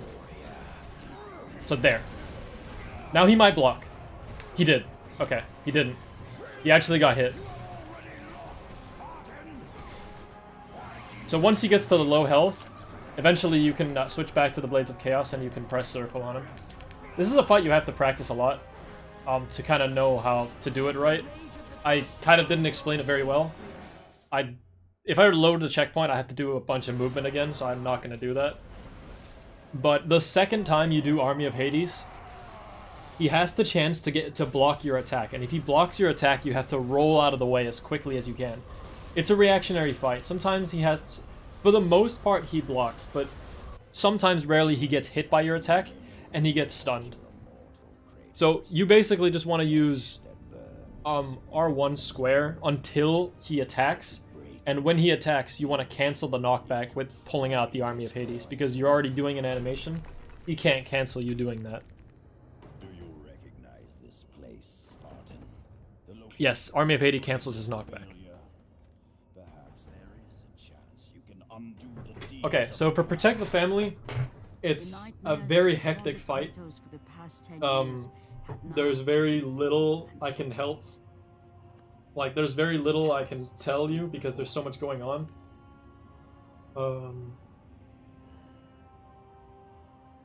Like, there's very little I can do to help explain this fight. All I can tell you is I can explain how to do the loop. And I can explain to you when to pop Army of Hades. I can explain to you when to pop Rage of the Gods. After you beat Ares 1, he gives you so many orbs and so much, like, experience, I guess, that you can use Rage of the Gods now. So Rage of the Gods is like your, your superhero mode. So I'll show you this part. Okay, so you want to, for the beginning, you want to be using square attack. So you just want to get to the middle here and pop Army of Hades. Then the guy pops out the left wall, kill him. You want to stay around the mid-right. Oh, that's really bad RNG. Sometimes he can jump on your head. That's really bad. I'm gonna pop another Army of Hades here. You want to stay around the mid-right because that's where they like to spawn for the most part. As you can see, there's a lot of them spawning on the mid-right. You want to just keep hitting them here, and as soon as the roof of this building goes away, you want to pop Rage of the Gods, which is L3 and R3. So now. And now all you want to do is get full focus to the right side and clear them out as best as you can. Until your rage almost runs out, which is now, you want to get to the left. And now you can begin something called the loop. So what the loop is it's basically trying to spawn all the enemies on the left side and continuously loop kill all the enemies on the left. Unfortunately, there's still a lot alive on the right. So now you want to switch to doing square, block, square, block, square, block. So this is the loop. Kind of. Yeah, okay, I kind of got it. I'll pop this. And this guy, this guy, this guy. These three can be the loop. So I basically got a small loop here. Although we got some guys spawning on the right. You don't want them to spawn on the right for the most part. But it's all about getting a quicker ending. Because there's a lot of... there's some of these guys that will tend to spawn in this spot. In this spot where this guy is. Ooh, that was a very quick ending. Oh my god, that was really smooth. Okay. So there's a lot of guys that like to spawn in the mid-right. And the last guys will spawn in the same spot every time. But if you kill the correct amount of enemies, you can lower the amount of guys that spawn in the same spot. And I only got one spawn, which I don't think I've ever had. I've only got like 2 or 3. Is there a reason to not loop them on the right? The spawns on the left can multiply, and there's... the space between them is very good. It's just... optimally, you want the Army of Hades to be busy hitting one of the guys, or 2 of the guys on the right, and then you just want to be looping the guys on the left. It's hard to explain how to do this well, but you just have to practice over and over again. and just time like ILs. So if you restart the checkpoint here, you end up back at the beginning of Protect the Family. So you could do this continuously over and over again. By the gods. The battle was not over. The gods, it seemed, had a final gift for Okay, Kratos. so for the last fight of the game, what we want to do is pray to God for the good RNG. So in this fight, there's 3 attacks we can get. There's a really bad one, there's a somewhat bad one, and there's a good attack. And I think I got the worst one. So there's 3 attacks we can do, and if you get the bad RNG, you can just quickly restart the fight, waste 2 seconds, and hopefully get the better RNG. So this is the best RNG, this is the teleport. I'll show you what to do with all of them, although some, I'll show you. So this is the teleport, that's the best one.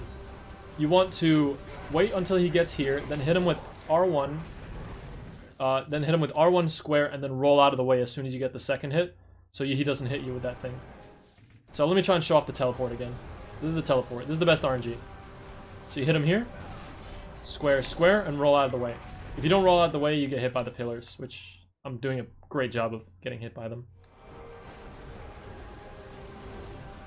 So hit him, square, square, and roll out the way. And then you hit him from the back here. I'm going to restart the checkpoint so we don't get the end cutscene. I'll show you the other RNG. Then there's the other 2, which is... That's the fireball. That's the worst RNG because you cannot block the fireball. If you get the fireball, just restart instantly. If you get the attack... That's the fireball. You can get the attack as well, where he swings the sword at you. That one's the medium RNG. That one's okay if you have an army. That's the attack. Sometimes you can do this, and then sometimes you can trigger this event, and then you can finish him off like that if you want. So that one's okay. It's a little bit slow, but it's not too bad. You just want the teleport, and then do this. Hit him, roll out to the side, hit him in the back. And that's all. That's my God of War tutorial. Thank you for watching, guys. Hopefully, I was unclear. Or I wasn't unclear about anything I said in this tutorial. Again, I will say it again. If you are from Brazil or Portugal, I know there's a lot of Brazilian people that like to play this game. I cannot help you at all.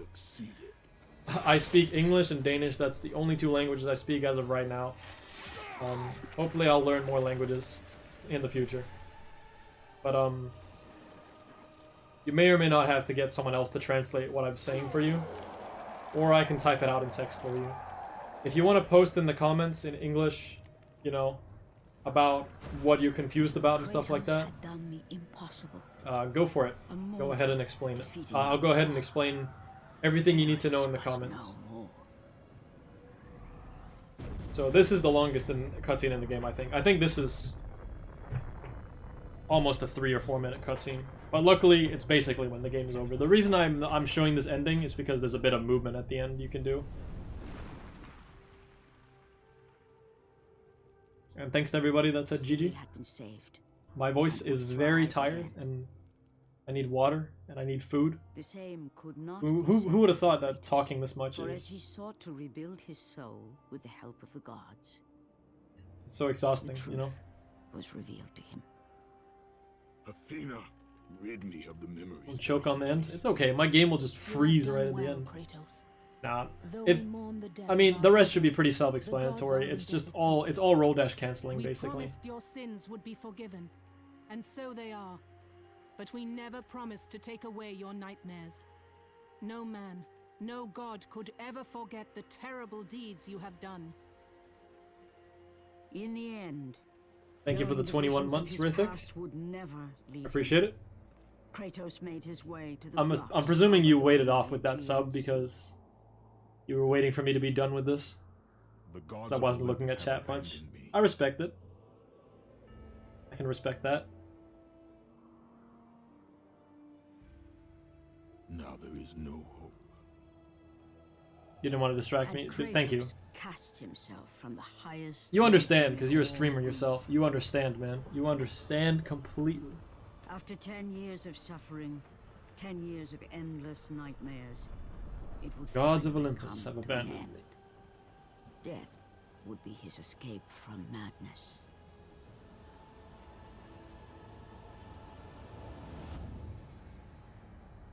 The fate of Kratos was not as it seemed. The Gods had other plans.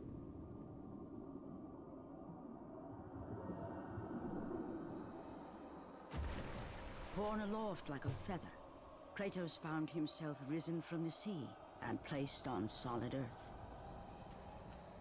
You will Do not, not die this day, Kratos. Kratos. The gods cannot allow one who has performed such service to perish by his own hand. Ares' tactics were brutal. His path of destruction had to be stopped. But now there is an empty throne in Olympus, and a new god of war is needed. Take these stairs, Kratos. They lead to your ultimate reward. So for this next part, there's a long loading screen. Oops, almost dropped my controller. You want to press, you just want to mash X to skip that, and then go in here. You want to hold down right, and just want to make your way up these stairs. And the time for this category ends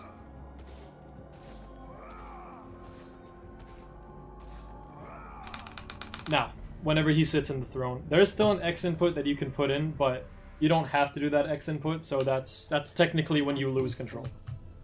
The golden weapons do something different. If you roll and then press X, you do you have to be careful with the movement in Olympus, because you can accidentally do something bad. You can accidentally do something like, you can accidentally do a move that he didn't want to do by rolling and pressing X. So, there we go. That's God of War. Hopefully this tutorial was good. And yeah, hopefully it inspires people to run this game again.